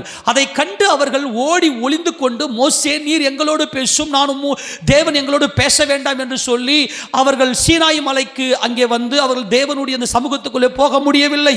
ஆனால் மகிமையின் கர்த்தரை எங்கள் இரட்சகர், எங்கள் மீட்பர், எங்கள் மணவாளன் என்று சொல்லி தங்கள் இருதயத்தில் தரித்துக் கொண்ட புதிய ஏற்பாட்டு சபை இந்த இடிகளும் மின்னல்களும் சத்தங்களும் அந்த சத்தங்களுமாய் தேவனுக்கு தம்மை வெளிப்படுத்துகிறார்கள். சிங்காசனத்திலிருந்து வரக்கூடிய இந்த தேவனுடைய சத்துவத்தின் வல்லமையும் தேவனுடைய தீர்க்கதரிசன வார்த்தையின் வல்லமையும் தேவனை துதிக்கிற அந்த துதியின் சத்தத்தையும் இந்த மணவாட்டி சபை வெளிப்படுத்துகிறார்கள். அதுதான் பெந்தகோஸ்தே நாளிலே படிப்பறிவு இல்லாத பேதுருவும் அப்போஸ்தலர்கள் யோவானும் வல்லமையாயும் இடி முழக்கமாயும் முழங்குகிறார்கள். அவருடைய வல்லமையான செயலை அங்கே தேவன் வெளிப்படுத்துகிறார். பரிசுத்த ஆவியோட நிறைவு அங்கே வருகிறது. எல்லாரும் அப்போஸ்தலர் தீர்க்கதரிசிகள் என்பவருடைய அந்யோன்யத்திலும் ஐக்கியத்திலும் அப்பம் பிற்குதலிலும் வந்து இந்த காரியங்கள் ஒரு சேர மின்னல்களும் இடி முழக்கங்களும் சத்தங்களும் பரிசுத்த ஆவியாருடைய வல்லமையும் பெந்தகோஸ்தே நாளிலே வெளிப்பட்டதை நாம் பார்க்கிறோம். எத்தனை பேர் சொல்றது புரியுது? இவர்கள் பெந்தகோஸ்தே அனுபவத்திலே பூர்ணமாக்கப்பட்டவர்களாய் தேவனை துதிக்கிற மகா விசாலமான ஸ்தலத்திலே வந்து தேவனை முகமுகமாய் தரிசிக்கிறவர்களாய் பார்க்கிறார்கள். அவர்கள் நீங்கள் அடிமைத்தனத்தின் ஆவியை பெற்ற சீனாய் மலையண்டையில் வரவில்லை, நீங்கள் சியோன் மலையிடத்திற்கு வந்தீர்கள் என்று சொல்லி அப்போஸ்தலர் பவுல் நம்மை அழைக்கிறார். இவர்கள் சியோன் மலைக்கு வந்து சியோன் எருசலேம் என்கின்ற மகிமையில் இந்த மகிமையை நாம் வெளிப்படுத்ததை நாம் பார்க்கிறோம். அந்த வசனத்தை எடுத்து வாசிக்க பார்க்கலாம். அப்போஸ்தலர் நடபடிகளின் புத்தகத்தில் 2வது அதிகாரத்தில் அப்போஸ்தலர் பேதுரு எழுந்து பேசும்போது எப்படிப்பட்ட வல்லமை அவரிடத்தில் வெளிப்படுத்த பார்க்க வாசிக்க 37 வாசிக்க பார்க்கலாம். இதை அவர்கள் கேட்ட பொழுது இருதயத்திலே குத்தப்பட்டவர்களாகி பேதுருவையும் மற்ற அப்போஸ்தலரையும் பார்த்து, சகோதரரே நாங்கள் என்ன செய்ய வேண்டும்? சகோதரரே என்று இவர்கள் அழைக்கிறார்களே, இந்த சகோதர சிநேகம் தான் அக்னியும் அக்னி ஜுவாலையும். எத்தனை புரியுது? அதுதான் மகிமையின் கர்த்தர். இந்த ஜனங்கள் எல்லாம் இவர்களிடத்திலிருந்து மின்னலும் இவர்களிடத்தில் இடி முழக்கங்களும் இவர்களிடத்தில் சத்தங்களும் இவர்களிடத்தில் பரிசுத்த ஆவியானுடைய 7 அக்னி தீபமும் இவர்கள் மேலே எரிந்து கொண்டிருந்தபடியினாலே, சகோதரரே பிலியோஸ் அடால்பஸ் பிலதெல்பியா, சகோதர சிநேகத்தால் பிதாவாகிய தேவனுடைய பிள்ளைகளே நாங்கள் என்ன செய்ய வேண்டும்? மூப்பர்களே, சபையின் மூப்பர்களே நாங்கள் என்ன செய்ய வேண்டும்? ஜெயங்கொண்டவர்களே, 24 மூப்பர்களே நாங்கள் என்ன செய்ய? 24 மூப்பர் என்பது ஒரு கணக்கு அல்ல, அது ஸ்பிரிட் என்பதை நாம் பார்த்தோம். அவங்க கேட்குறாங்க பேதுரு அவர்களை நோக்கி, நீங்கள் மனம் திரும்பி ஒவ்வொருவரும் பாவ மன்னிப்புக்கென்று இயேசு கிறிஸ்துவின் இந்த மகிமையின் கர்த்தருடைய நாமத்தினாலே ஞானஸ்தானம் பெற்றுக்கொள்ளுங்கள், அப்போது பரிசுத்த ஆவியின் வரத்தை பெறுவீர்கள். ஆக இந்த மின்னல் இடி சத்தம் என்பதை பரிசுத்த ஆவியானவருடைய பூரணத்தினாலே பூரணமாக்கப்பட்ட அந்த குமாரனினுடைய ஆவியினால தான் இந்த மின்னல் இடி சத்தம் என்கிற மகிமைக்குள்ளே வந்து அந்த சியோனின் ராஜனை முகமுகமாய் அந்த சிங்காசனத்தில் வீற்றிருக்கிற சியோனிலே வீற்றிருக்கிற சிங்காசனத்தில் வீற்றிருக்கிற அந்த சர்வ வல்லவரை முகமுகமாய் தரிசிக்க முடியும்.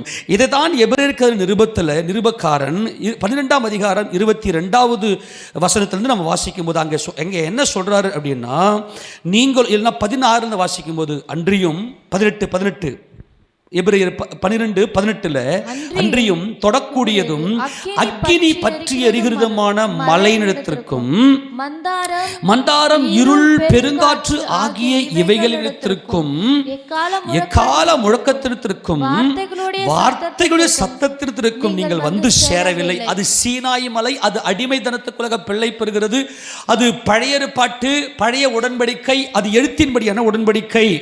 அந்த சத்தத்தை கேட்டவர்கள் பின்னும் தங்களுக்கு வார்த்தை சொல்லப்படாதபடிக்கு வேண்டிக் கொண்டார்கள். ஏனெனில் ஒரு மிருகமாகிலும் மலையை தொட்டால் அது கல்லறி உண்டு அல்லது அம்பினால் எய் உண்டு சாக வேண்டும் என்று சொல்லப்பட்ட கட்டளையை சகிக்க மாட்டாதிருந்தார்கள். மோசேயும் நான் மிகவும் பயந்து நடுகிறேன் என்று சொல்லத்தக்கதாக அந்த காட்சி அவ்வளவு பயங்கரமா இருந்துச்சு. ஆனா இவங்க பாத்தீங்கன்னா அந்த சிங்காசனத்தில் இருந்து மின்னல்களும் இடி முழக்கங்களும் சத்த சத்தங்களும் புறப்பட்டு வருது. தேவாதி தேவனை தரிசிக்கிறார்கள். அதுக்கு காரணம் என்ன? அன்பே உருவாய் அன்பிலே பூர்ணமாக்கப்பட்ட மகிமையின் கர்த்தர், அவர் ஜீவ நதியாய் இந்த உலகத்தில் ஜீவித்தவர். அவர்தான் ஜீவனுள்ள கர்த்தர். அவருக்குள்ள ஜீவனை கண்டோம் என்று அவர் தங்கள் இருதயத்தில் தரித்து கொண்டபடியினாலே அவர்கள் மகா விசாலமான ஸ்தலத்தில் வந்து அந்த மகிமையின் தேவனை இவர்கள் தரிசிக்கிறார்கள். பூர்ணமாக்கப்பட்ட பரிசுத்த ஆவியானவர் பூர்ணமாய் அவர்களை ஆட்கொண்டு குமாரன் என்கின்ற அந்த மகிமைக்குள்ளே நடத்தினார். ஒரு பிரபு ராஜ்யத்தை பெற்றுக்கொண்டு வரும்படி அவர் தூரதேசத்துக்கு போனார். பெற்றுக்கொண்டு போகும்போது அவர் தம்முடைய ஊழியக்காரரை அழைத்து 10 ராத்தலை கொடுத்து விட்டு அவர் கடந்து 10 ராத்தல் திரவியத்தை கொடுத்து விட்டு கடந்து போகிறார். அந்த 10 ராத்தல் என்பது தான் இந்த சியோன், இந்த குமாரன், அன்பிலே பூர்ணமாக்கப்பட்ட குமாரன். இவர்களிலே ஒருவன் போய் இந்த 10 ராத்தலை பெற்றுக்கொண்ட அந்த ஊழியக்க அந்த அடிமைகள், அந்த டியூலோஸ், அந்த மணவாட்டி போய் 10 ராத்தல் ஆதாயம் கிடைத்தது. அந்த 10 ராத்தல் ஆதாயம் கிடைத்தது என்பதுதான் பூர்ணமாக்கப்பட்ட 24 மூப்பர்கள். இவர்கள் குமாரனை போலவே மாறிவிட்டார்கள். நீங்கள் எங்கே வந்து சேர்ந்திருக்கிறீர்கள்? நீங்களோ 22 நீங்களோ சீயோன் மலையிடத்திற்கும் ஜீவனுள்ள தேவனுடைய நகரமாகிய பரம எருசலேம் இடத்திற்கும் 1000-10,000 தூதர்கள். நல்லா கவனிங்க. நீங்கள் நம்முடைய பண்டிகையை ஆசரிக்கப்படுகிற சீயோனை நோக்கி பாருங்கள். எருசலேமை அமெரிக்கையான ஸ்தலமாய் பாருங்கள். அங்கே ஒரு கூடாரம் இருக்கிறது. அந்த கூடாரத்தை பாருங்கள். அந்த கூடாரம் நமது ஆண்டவராக இயேசு கிறிஸ்து சிலுவை ஆணி அடிக்கப்பட்டு ஜெயங்கொண்ட இயேசு கிறிஸ்து. ஆணி என்பது ஜீவனை காண்பிக்கிறது. ஆக நம்ம எங்கே வந்து சேர்ந்திருக்கிறோம்? அதனால தான் இவங்க இடி முழக்கம், இந்த மின்னல், இந்த சத்தத்துக்கு எல்லாம் அதை தேவனை மகிமைப்படுத்துகிறார்கள் அவைகளினாலே. தொடர்ந்து வாசிங்களேன். புது உடன்படிக்கையின் மத்தியஸ்தராகி இயேசுவிடத்திற்கும் ஆபேலுடைய ரத்தம் பேசினதை பார்க்கிலும் நன்மையானவைகளை பேசுகிற ரத்தமாகிய தெளிக்கப்படும் ரத்தத்திற்கும் வந்து சேர்ந்து விட்டோம். ஆக இவங்க வந்து சேர்ந்துட்டாங்க. எத்தனை பேர் சொல்றது புரியுது? ஆமென் சொல்லாமா? ஒரு ஆமென் சொல்லாமா? அல்லேலூயா சொல்லாமா? அப்பா நீங்கள் புரிஞ்சுக்குங்கப்பா, ப்ளீஸ்ப்பா. தேவன் உங்களுக்கு நம்முடைய மனக்கண்களை திறப்பாராக. பழைய உடன்படிக்கை மாம்சத்தோடு ரத்தத்தோடு செய்யப்பட்ட எழுத்துக்குரிய உடன்படிக்கை. எழுத்து கொல்லுகிறது, ஆவியை உயிர்ப்பிக்கிறது. அந்த சத்தத்தை கேட்டு ஓடி ஒளிந்து கொண்டார்கள். மோசேயும் நான் நடுங்குகிறேன் என்று கதறினார். ஆனால் இவர்கள் அந்த சிங்காசனத்திலிருந்து மின்னல்களும் இடிகளும் சத்தங்களும் புறப்பட்டு வருகின்றன. இவர்கள் அந்த மகிமையாக இவர்களே மின்னலாக, இவர்களுக்குள்ள மின்னல்களும் இவர்களுக்குள்ள இடிகளும் இவர்களுக்குள்ள சத்தங்களும். மின்னல் என்பது வல்லமையான தேவனுடைய வல்லமையான செயல், அவருடைய சத்துவத்தின் வல்லமை. இடி என்பது அவருடைய வார்த்தையின் வல்லமை இவர்களுக்குள்ள இருக்கிறது. சத்தம் என்பது துதியின் சத்தம், அந்த சுரமண்டல சத்தம். தாவீது சுரமண்டலத்தை வாசித்த போது பேய்கள் எல்லாம் அலண்டு ஓடின. அந்த சுரமண்டலத்தை சத்தம், அந்த மகிமையின் சத்தம், அது கர்த்தருக்கு புதுப்பாட்டை பாடுகிற அந்த புதுப்பாட்டு. இந்த புதுப்பாட்டு தான் இருந்தவரும் இருக்கிறவரும் வருகிறவரும் ஆகிய சர்வ வல்லமையுள்ள தேவனாகிய கர்த்தர் பரிசுத்தர் பரிசுத்தர் பரிசுத்தர் என்று சர்வ வல்லமையுள்ள தேவனை நோக்கி பார்த்து பாடுகிற, அதரிசனமானவரை நோக்கி பார்த்து பாடுகிற புதுப்பாடல். இப்போ எடுத்து வாசிங்க. வெளிப்படுத்தின விசேஷத்தில் 6ஆம் அதிகாரத்தை வாசிங்க பார்க்கலாம். அந்த சிங்காசனத்துக்கு முன்பாக பளிங்குக்கு ஒப்பான கண்ணாடி கடல் இருந்தது. நல்லா கவனிக்கணும். இந்த சிங்காசனத்துக்கு முன்பாக இருந்த அந்த கண்ணாடி கடல் என்பதுதான் மகிமையின் கர்த்தர். ஆமென் சொல்லுங்க பார்க்கலாம். என்ன கர்த்தர்? மகிமையின் கர்த்தர். இந்த மகிமையின் கர்த்தரை, இந்த கண்ணாடி என்பது நீங்க புரிஞ்சுக்கணும்னா 1 கொரிந்தியர் 13வது அதிகாரத்தில் கண்ணாடியில காண்கிறதை போல காண்கிறேன் என்று சொல்லுவார். வாசிங்க பார்க்கலாம். 12 வாசிங்க பார்க்கலாம். இப்பொழுது கண்ணாடியிலே நிழலாட்டமாய் பார்க்கிறோம், அப்பொழுது முகமுகமாய் பார்ப்போம். இந்த கண்ணாடி என்பது தேவனுடைய மகிமையை பார்க்கிற அனுபவம். இந்த மணவாட்டி சபை மகிமையின் கர்த்தரை நோக்கி பார்த்தால் கண்ணாடி போன்ற பளிங்குக்கு ஒப்பான அந்த கண்ணாடி கடலாம். இந்த கண்ணாடி கடல் என்பது அநேக ஜீவராசிகளை கர்த்தர் அந்த கடலிலே வாழச் செய்திருக்கிறார். ஆக இந்த மகிமை என்றாலே அதில் ஜீவன் பிறந்துவிடும். நல்லா புரிஞ்சுக்கணும். இங்க கர்த்தருடைய மகிமையை கண்ணாடியிலே நிழலாட்டமாய் பார்க்கிறோமா? கண்ணாடியிலே நிழலாட்டமாய் பார்க்கிறோம். ஆக முகமுகம். இவர்கள் மகிமை அடைந்தவர்கள். இவர்களுடைய ஆத்துமாவில் மகிமை இருந்து சர்வ வல்லமையுள்ள பிதாவாகிய தேவனை மகிமையின் கர்த்தருக்குள்ளே கண்டவர்கள். ஆகிய கண்ணாடி என்பது மகிமையின் கர்த்தரை தங்கள் இருதயத்தில் தரித்து கொண்டு சர்வ வல்லவரை முகமுகமாய் தரிசித்தவர்கள். இப்பொழுது கண்ணாடியில் நிழலாட்டமாய் பார்க்கிறோம், அப்பொழுது முகமுகமாய் பார்ப்போம். இப்பொழுது நான் குறைந்த அறிவுள்ளவன், அப்போது நான் அறியப்பட்டிருக்கிறபடியே அறிந்து கொள்வேன். ஆக இந்த பூரண அறிவில், விசுவாசத்தின் பூரணத்தில் பிதாவாகிய தேவனை நோக்கி பார்க்கிற மகிமை இவர்களுக்குள்ளே இருந்தது. அதே மாதிரி 2 கொரிந்தியர் 3வது அதிகாரத்தில் வாசிக்கும் போது 17-18 வாசிக்கும் போது கர்த்தரே ஆவியானவர். இப்போ புரிஞ்சு போச்சா? இந்த கண்ணாடி கடல், பளிங்குக்கு ஒப்பாய் இருக்கிற கண்ணாடி கடல் என்பது அந்த ஜீவ நதி, ஜீவ நதியாய் ஜீவனுள்ளவராய் இந்த உலகத்தில் ஜீவனுள்ள ஒரே ஒரு மனுஷன், அது மனுஷனாகி இயேசு கிறிஸ்து. கர்த்தர் தான் ஆவியானார், தேவன் ஆவியாய் இருக்கிறார். அவருடைய குமாரனாகிய இயேசு கிறிஸ்து தான் ஆவி ஆனார். மாம்சத்திலும் இரத்தத்திலும் வெளிப்பட்ட கர்த்தராகி இயேசு கிறிஸ்துவே ஆவியாய் ஆனார். கர்த்தருடைய ஆவி எங்கேயோ அங்கே விடுதலையும் உண்டு. நாம் எல்லாரும் திறந்த முகமாய் கர்த்தருடைய மகிமையை கண்ணாடி, மறுபடியும் மகிமை, நல்லா புரிஞ்சுக்கணும், மகிமையின் கர்த்தர் ஜீவனுள்ளவர். அவர் ஜீவன் நதியாய் அவர் என்ன செய்தாரு? அவர் ஏதேனிலிருந்து புறப்பட்டு அந்த தோட்டத்துக்குள்ளே வந்து அவர் மகிமையாய் தேவனுடைய குமாரனாய் வெளிப்பட்டார் என்று சொல்லி அவருடைய மகிமையை கண்டவர்கள் இந்த மணவாட்டி சபை. அந்த சிங்காசனத்துக்கு முன்பதாக பளிங்குக்கு ஒப்பான கண்ணாடி கடல் இருந்தது. அந்த கண்ணாடி கடல் என்பது ஜீவராசிகள் எல்லாம் பிழைக்கிறது இந்த ஜீவ தண்ணீரினாலே. ஆக மகிமையின் கர்த்தரை இவர்கள் தங்கள் இருதயத்தில் தரித்து கொண்டவர்கள் என்பதை காண்பிக்கிறது. நம்ம எல்லாரும் திறந்த முகமாய் கர்த்தருடைய மகிமையை கண்ணாடியிலே காண்கிறது போல கண்டு ஆவியாயிருக்கிற கர்த்தரால் அந்த சாயலாகத்தானே மகிமையின் மேல் மகிமை அடைந்து மறுரூபப்படுகிறோம். இந்த மகிமையின் மேல் மகிமை என்பதுதான் அந்த கண்ணாடி கடல்.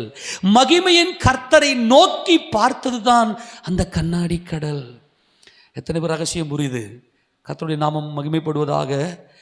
ரொம்ப ஸ்பீடாக வர இல்லையா, ஹை ஸ்பீடில் போகுது இல்லையா, மறுபடியும் கூட நீங்கள் போட்டு கேளுங்க. இதுதான் பூர்ணமாக்கப்பட்ட பூர்ண உபதேசம். ஏன்னா அங்கே கண்ணாடி கடல் இருந்துச்சு. இவர்கள் சியோன் எருசலேமை நோக்கி பார்த்தவர்கள். என் மகிமையின் கர்த்தர் அங்கே ஆணி அடிக்கப்பட்டார். ஒரு கூடாரம் இருக்கிறது, அந்த கூடார மறைவில் நான் ஒளிந்து கொண்டிருக்கிறேன். அந்த கூடார மறைவில் பறந்து காக்கிற பட்சியை போல அவர் என்னை பாதுகாத்து கொண்டிருக்கிறார். அந்த கூடாரத்தில் ஒளிந்து கொண்டு என்ற மகிமையின் கர்த்தரை நோக்கி பார்த்து, இவர்தான் ஜீவ நதி, இவர்தான் நதி. வானத்திலிருந்து வந்த மழை என்பது தேவனுடைய வார்த்தையும், பனி என்பது பரிபூரண கொழுமையான தேவனுடைய வெளிப்பாடுகளை பெற்று நம்முடைய கண்கள் திறந்து பார்க்கிறது. இவர் மகிமையின் கர்த்தர், இவர் ஜீவ நதி, இவர்தான் இவர். இது போய் பாயிற இடமெல்லாம் ஜீவ பிராணிகள் பிழைக்கிறது. அந்த கடல்ல இருக்கக்கூடிய ஜீவ பிராணிகள்லாம் பிழைக்கிறது. அது சவக்கடல்ல விழுந்து அங்கே இருக்கக்கூடிய எல்லா ஜீவராசி, அங்கே சவக்கடலை உயிரினுமே வாழாது, எல்லாம் பிழைக்கிறது. இது ஜீவனுள்ள கடலாக பிழைக்கிறது என்பதை நாம் ஏற்கனவே நாம் பார்த்தோம். கர்த்தருடைய பரிசுத்த நாமம் மகிமைப்படுவதாக. ஆவியாயிருக்கிற கர்த்தரால் அந்த சாயலாகத்தானே மகிமையின் மேல் மகிமை அடைந்து மறுரூபப்படுகிறோம். இந்த 2026வது வருஷம் மகிமையின் மேல் மகிமை. ஆமெனா? மகிமையின் மேல் மகிமை ஈக்குவல் டு மகா விசாலமான ஸ்தலம். இது நல்லா புரிந்து கொள்ள வேண்டும். ஆமெனா? ஆக அங்கே அந்த சிங்காசனத்துக்கு முன்பதாக அங்கே கண்ணாடி கடல் இருந்தது என்று பார்க்கும்போது நல்லா கவனிங்க. ஆக மகிமையின் கர்த்தர் என்று பார்த்தோம். அந்த சிங்காசனத்தின் மத்தியிலும் அந்த சிங்காசனத்தை சுற்றிலும் 4 ஜீவன்கள் இருந்தன. அவைகள் முன்புறத்திலும் பின்புறத்திலும் கண்களால் நிறைந்திருந்தன.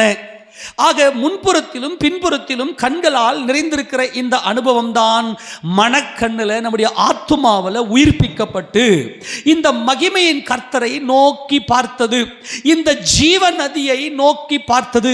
இந்த ஜீவ நதிக்குள்ளாக ஆயிரம் முழமாக கணுக்கால் அளவு, முழங்கால் அளவு, இடுப்பளவு, நீச்சலாழம் என்று சொல்லி நல்ல மூழ்கின ஜீவனுள்ள வாழ்க்கை இந்த மணவாட்டி சபைக்குள்ளே இருந்தது. ஏனென்றால் அந்த சிங்காசனத்துக்கு முன்பாக பளிங்குக்கு ஒப்பான கண்ணாடி கடல் இருந்தது.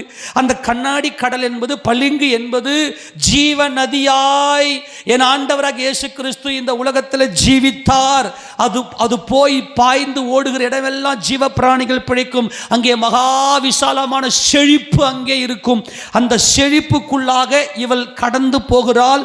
இவளுக்குள்ளேயும் அந்த ஜீவன் வந்து விடுகிறது, அந்த பரிபூர்ண அன்பு வந்து விடுகிறது.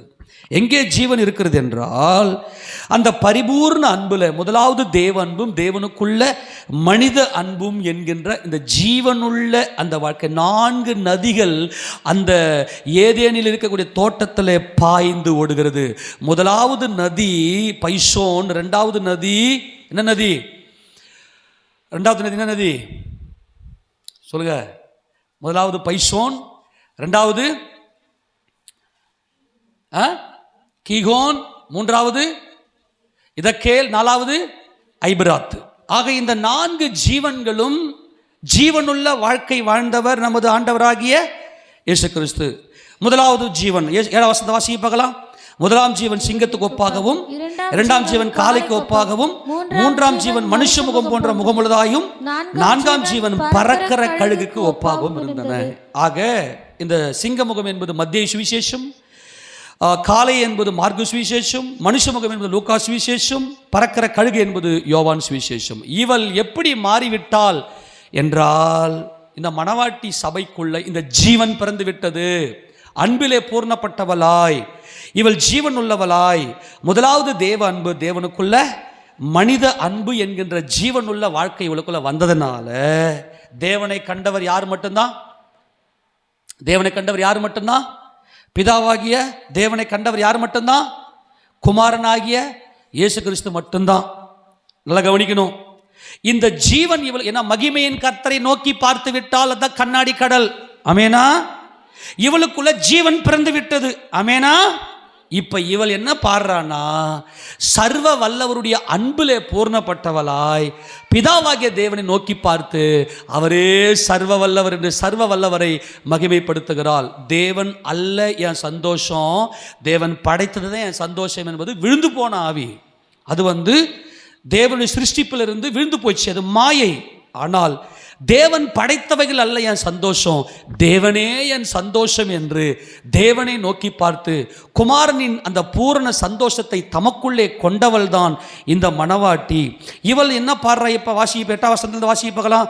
அந்த 4 ஜீவன்களில் ஒவ்வொன்றும் அவ்வாறு சிறகுகள் உள்ளவைகளும் சுற்றிலும் கண்களால் நிறைந்தவைகளுமாய் தெரிஞ்சு போச்சா? நோக்கி பார்த்தால் இவள் பூர்ணமாக்கப்பட்டு விட்டால், பிதாவாகிய தேவனை முகமுகமாய் தரிசிக்கிற அனுபவத்துக்குள்ளே வந்து விட்டால். இவள் உள்ளேயும் சுற்றிலும் கண்கள் நிறைந்தவைகளுமாய் இருந்தன. அவைகள் இருந்தவரும் இருக்கிறவரும் வருகிறவரும் ஆகிய சர்வ வல்லமையுள்ள தேவனாகிய கர்த்தர் பரிசுத்தர் பரிசுத்தர் பரிசுத்தர் என்று இரவும் பகலும் ஓய்வில்லாமல் என்ன இவங்க பூரண சந்தோஷத்துக்குள்ள வந்துட்டாங்க. இந்த சந்தோஷத்தை கொடுக்கிறது தான் புதிய ஏற்பட்ட பூர்ணமாக்கப்பட்ட சபை. யோவேல் தீர்க்கதரிசன புத்தகத்தில் நாம் வாசிக்கும் போது இந்த சந்தோஷத்தில் தான் இங்க என்ன பண்றாங்கன்னா துதிக்கிறாங்க. இந்த சந்தோஷம் தான் தேவன் நமக்கு கொடுக்கிறார். அன்பான தேவஜனமே, யோவேல் தீர்க்கதரிசன புத்தகம் 2ஆவது அதிகாரத்தில் 21 to 23 வரைக்கும் நீங்க வாசிக்கும் போது, தேசமே பயப்படாதே, மகிழ்ந்து கலிகூறு, கர்த்தர் பெரிய காரியம் செய்வார். இந்த பெரிய காரியம் என்பது என்னது? கர்த்தர் தான் பெரியவர். அவர் சாலமோனிலும் பெரியவர். அவர் ஒருவரே ஞானமுள்ள தேவன், கர்த்தராகிய இயேசு கிறிஸ்து ஞானத்தை கொண்டவர். அவர் யோனாவிலும் பெரியவர். அவர் மரித்து 3ஆம் நாள் அடக்கம் பண்ணப்பட்டு உயிர் தெழுந்த மகிமை அடைந்த தேவாலயத்திலும் பெரியவர். தேவாலயம் என்பது மகிமையின் சரீரம். இந்த பெரிய காரியங்களை உனக்கு செய்வார் என்றால் நீ மகிமை அடைவாய். ஆமென் சொல்லாமா? இவர்கள் மகிமை அடைந்து பிதாவாகிய தேவனை இரவும் பகலுமாய் ஓய்வில்லாமல், மாம்சத்துக்கும் ரத்தத்துக்கு தான் ஓய்வு. ஆமெனா? ஓய்வில்லாமல் என்றால் கர்த்தர் இவர்களுக்கு பெரிய காரியங்களை செய்திருக்கிறார். கர்த்தர் சீயோனிலே பெரியவர். ஆமென் சொல்லுங்க பார்க்கலாம். நீ மகிழ்ந்து கலிகூர். இந்த பூரண மகிழ்ச்சி, இந்த பூரணமாக்கப்பட்ட புதிய ஏற்பட்ட சபைக்குள்ள நித்திய மகிழ்ச்சி, பூரண மகிழ்ச்சி, மனசுக்குள்ள அவ்வளவு பெரிய ஆனந்தம். எல்லா மாம்ச ரத்தத்தை ஜெயங்கொண்டவர்களாய், பூர்ணமாக்கப்பட்டவர்களாய் கர்த்தருடைய வாழ்க்கையிலே பெரிய காரியங்களை செய்தபடியினாலே, வெளியின் மிருகங்களே பயப்படாதீர்கள், வனாந்தரத்திலே மேய்ச்சல் உண்டாகும், விருட்சங்கள் காய்களை காய்க்கும், அத்திமரம் திராட்சை செடியும் பலனை தரும். சீயோன் குமாரரே, இவங்க தாங்க சீயோன் குமாரர். ஆமேனா? இவங்க சீயோன் குமார். இவங்க தான் 10 ராத்தல் ஆதாயம் கிடைத்தது என்கின்ற சீயோன் குமாரர். இவர்கள் தேவனுடைய குமாரர்களாக பிதாவாகிய தேவனை, அவரை துதிக்கிற அந்த துதி, அவரை தேவன் மட்டுமே, குமாரன் மட்டுமே தேவனை கண்டவர். ஆனால் இவர்கள் இரவும் பகலும் ஓய்வில்லாமல் துதித்துக் கொண்டிருக்கிறார்கள். இவர்களுக்குள்ளே ஜீவன் வந்துவிட்டது. சீயோன் குமாரரே, உங்கள் தேவனாகிய கர்த்தருக்குள் மகிழ்ந்து கலிகூருங்கள். இந்த மகிழ்ந்து கலிகூறுவது தான் ஓய்வில்லாமல் இரவும் பகலும். ஆமெனா? அவர் தக்கபடி உங்களுக்கு முன்மாரியை கொடுத்து, உங்களுக்கு முன்மாரியும் பின்மாரியும் ஏற்கனவே வருஷிக்க பண்ணுவார். பெந்தகோஸ்தே நாளிலே வந்தது முன்மாரி. ஆனால் இந்த கடைசி கால அபிஷேகம் முன்மாரி பின்மாரி. ஆமென் சொல்லுங்க. முன்மாரி பின்மாரி. நல்லா கவனிங்க. முன்மாரி ஆண்டவரே, பின்மாரியை ஊற்றும் அன்பான தேவ ஜனமே, அப்படி அல்ல. பெந்தகோஸ்தே நாளிலே வந்தது முன்மாரி. அவர் ரட்சிக்கப்பட்டு சபையில் வந்து சேர்க்கப்பட்டார்கள். ஆனால் இந்த கடைசி காலத்தில் தேவன் கொடுத்த இந்த கடைசி கால அபிஷேகம் முன்மாரி பின்மாரி. இவர்கள் பூர்ணமாக்கப்பட்டவர்களாய் பிதாவாகிய தேவனை துதிக்கிற அந்த அனுபவத்துக்குள்ளே வந்திருக்கிறார்கள். சர்வ வல்லவரை தரிசித்து சர்வ வல்லவரை மகிமைப்படுத்துகிற அனுபவம் தான் இந்த புதிய ஏற்பட்ட சபை. இப்போ வாசிக்க வெளிப்பட்டல் 4ஆம் அதிகாரம் 9 வாசிக்க பார்க்கலாம்.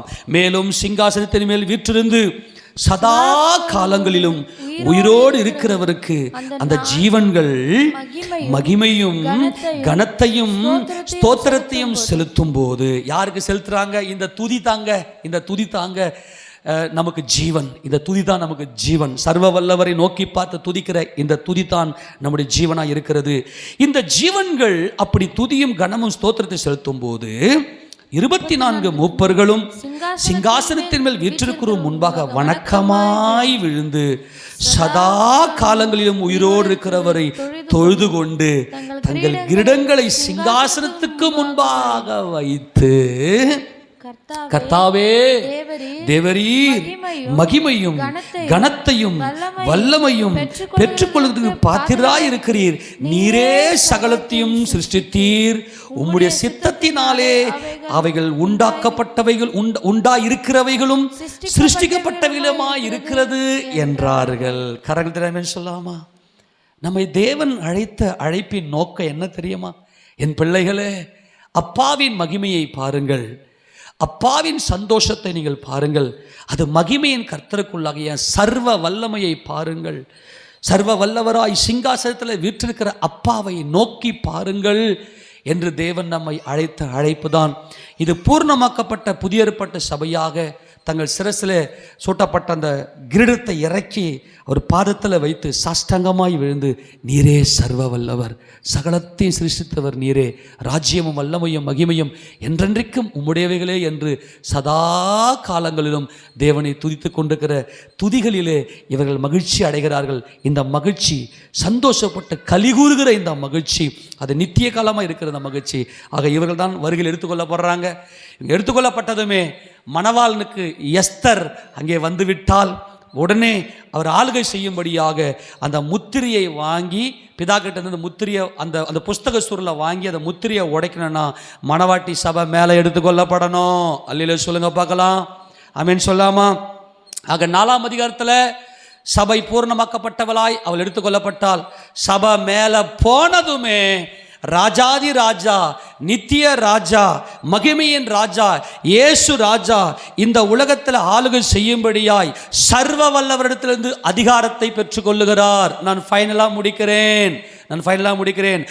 மாம்சத்தோடும் இரத்தத்தோடும் சிருஷ்டிக்கப்பட்ட இந்த மனுக்குலம் மகிமை அடைந்து கர்த்தர் பெரிய காரியங்களை செய்து அந்த பெரிய காரியங்களை பெற்று சர்வ வல்லவரை தரிசித்தால்தான் சிருஷ்டியானது சிருஷ்டிகரை முகமுகமாய் மகிமையின் மேல் மகிமை அடைந்து தரிசித்தால்தான் ராஜாதி ராஜாவாகிய மகிமையின் கர்த்தர் இந்த உலகத்தில் வந்து அவர் ஆளுகை செய்ய முடியும், பிதாவினிடத்திலிருந்து அதிகாரத்தை பெற முடியும். புரிஞ்சு போச்சு. ஆக சபை எடுத்துக்கொள்ளப்பட்டால்தான் இயேசு ராஜாவுடைய 1000 வருட அரசாட்சி இந்த பூமிக்கு வரும். அந்த சம்பவம் நடந்ததுமே மணவாட்டி புதிய ஏற்பாட்டு சபை பிதாவாகிய தேவனை முகமுகமாய் தரிசித்ததுமே இயேசு ராஜா எனக்கு மணவாட்டி வந்துவிட்டால், எனக்கு மனைவி வந்துவிட்டால் என் ஜெயத்தை அவள் கொண்டாடுகிறாள், நான் பெற்ற வெற்றி அவளுடைய ஜீவனில் இருக்கிறது. என் பிதாவே, உமக்கு பிள்ளைகள் வந்திருக்கிறார்கள், உமக்கு சீயோன் குமாரர் வந்திருக்கிறார்கள், இவள் மணவாட்டியா என்றென்றைக்கும் அவளுக்குள் நானும் எனக்குள் அவளுமாய் இருக்கிறாள் என்கின்ற இந்த பூரண ரட்சிப்பு பெரிய காரியங்களை கர்த்தரங்க செய்ததும் அவர் போய் பிதாவாகிய தேவனுடைய கையில் இருக்கிற அந்த புஸ்தக சுருளை வாங்குகிற அதிகாரத்தை அவர் பெற்றுக்கொள்ளுகிறார். ஆமென் சொல்லாமா? ஆக மணவாட்டி சபை அங்கே மேலே போனதான் யூதா கோத்திரத்து சிங்கமாய் தாவீதின் வேறானவராய் அவர் இந்த பூமியில் வந்து ஆளுகை செய்வார். அந்த ஆளுகை நித்திய ஆளுகை. அந்த ராஜ்யம் வேறொருத்தருக்கும் கொடுக்கப்படுவதில்லை. அவர் சதா காலம் அரசாட்சி செய்வார். நாம் அவரோடு இருந்து ஆளுகை செய்வோம். கரங்களை சொல்லாமா? இதுதான் இந்த மகா பெரிய மகா விசாலமான அந்த ஸ்தலம். அந்த ஸ்தலத்தில் கொண்டு வந்து தேவன் நம்மை சேர்த்து விட்டார். நம்ம முழங்கால் படியிட்டு பரலோக பரமபிதாவே, உங்க பூர்ண அன்புக்காய் ஸ்தோத்திரம் ஐயா.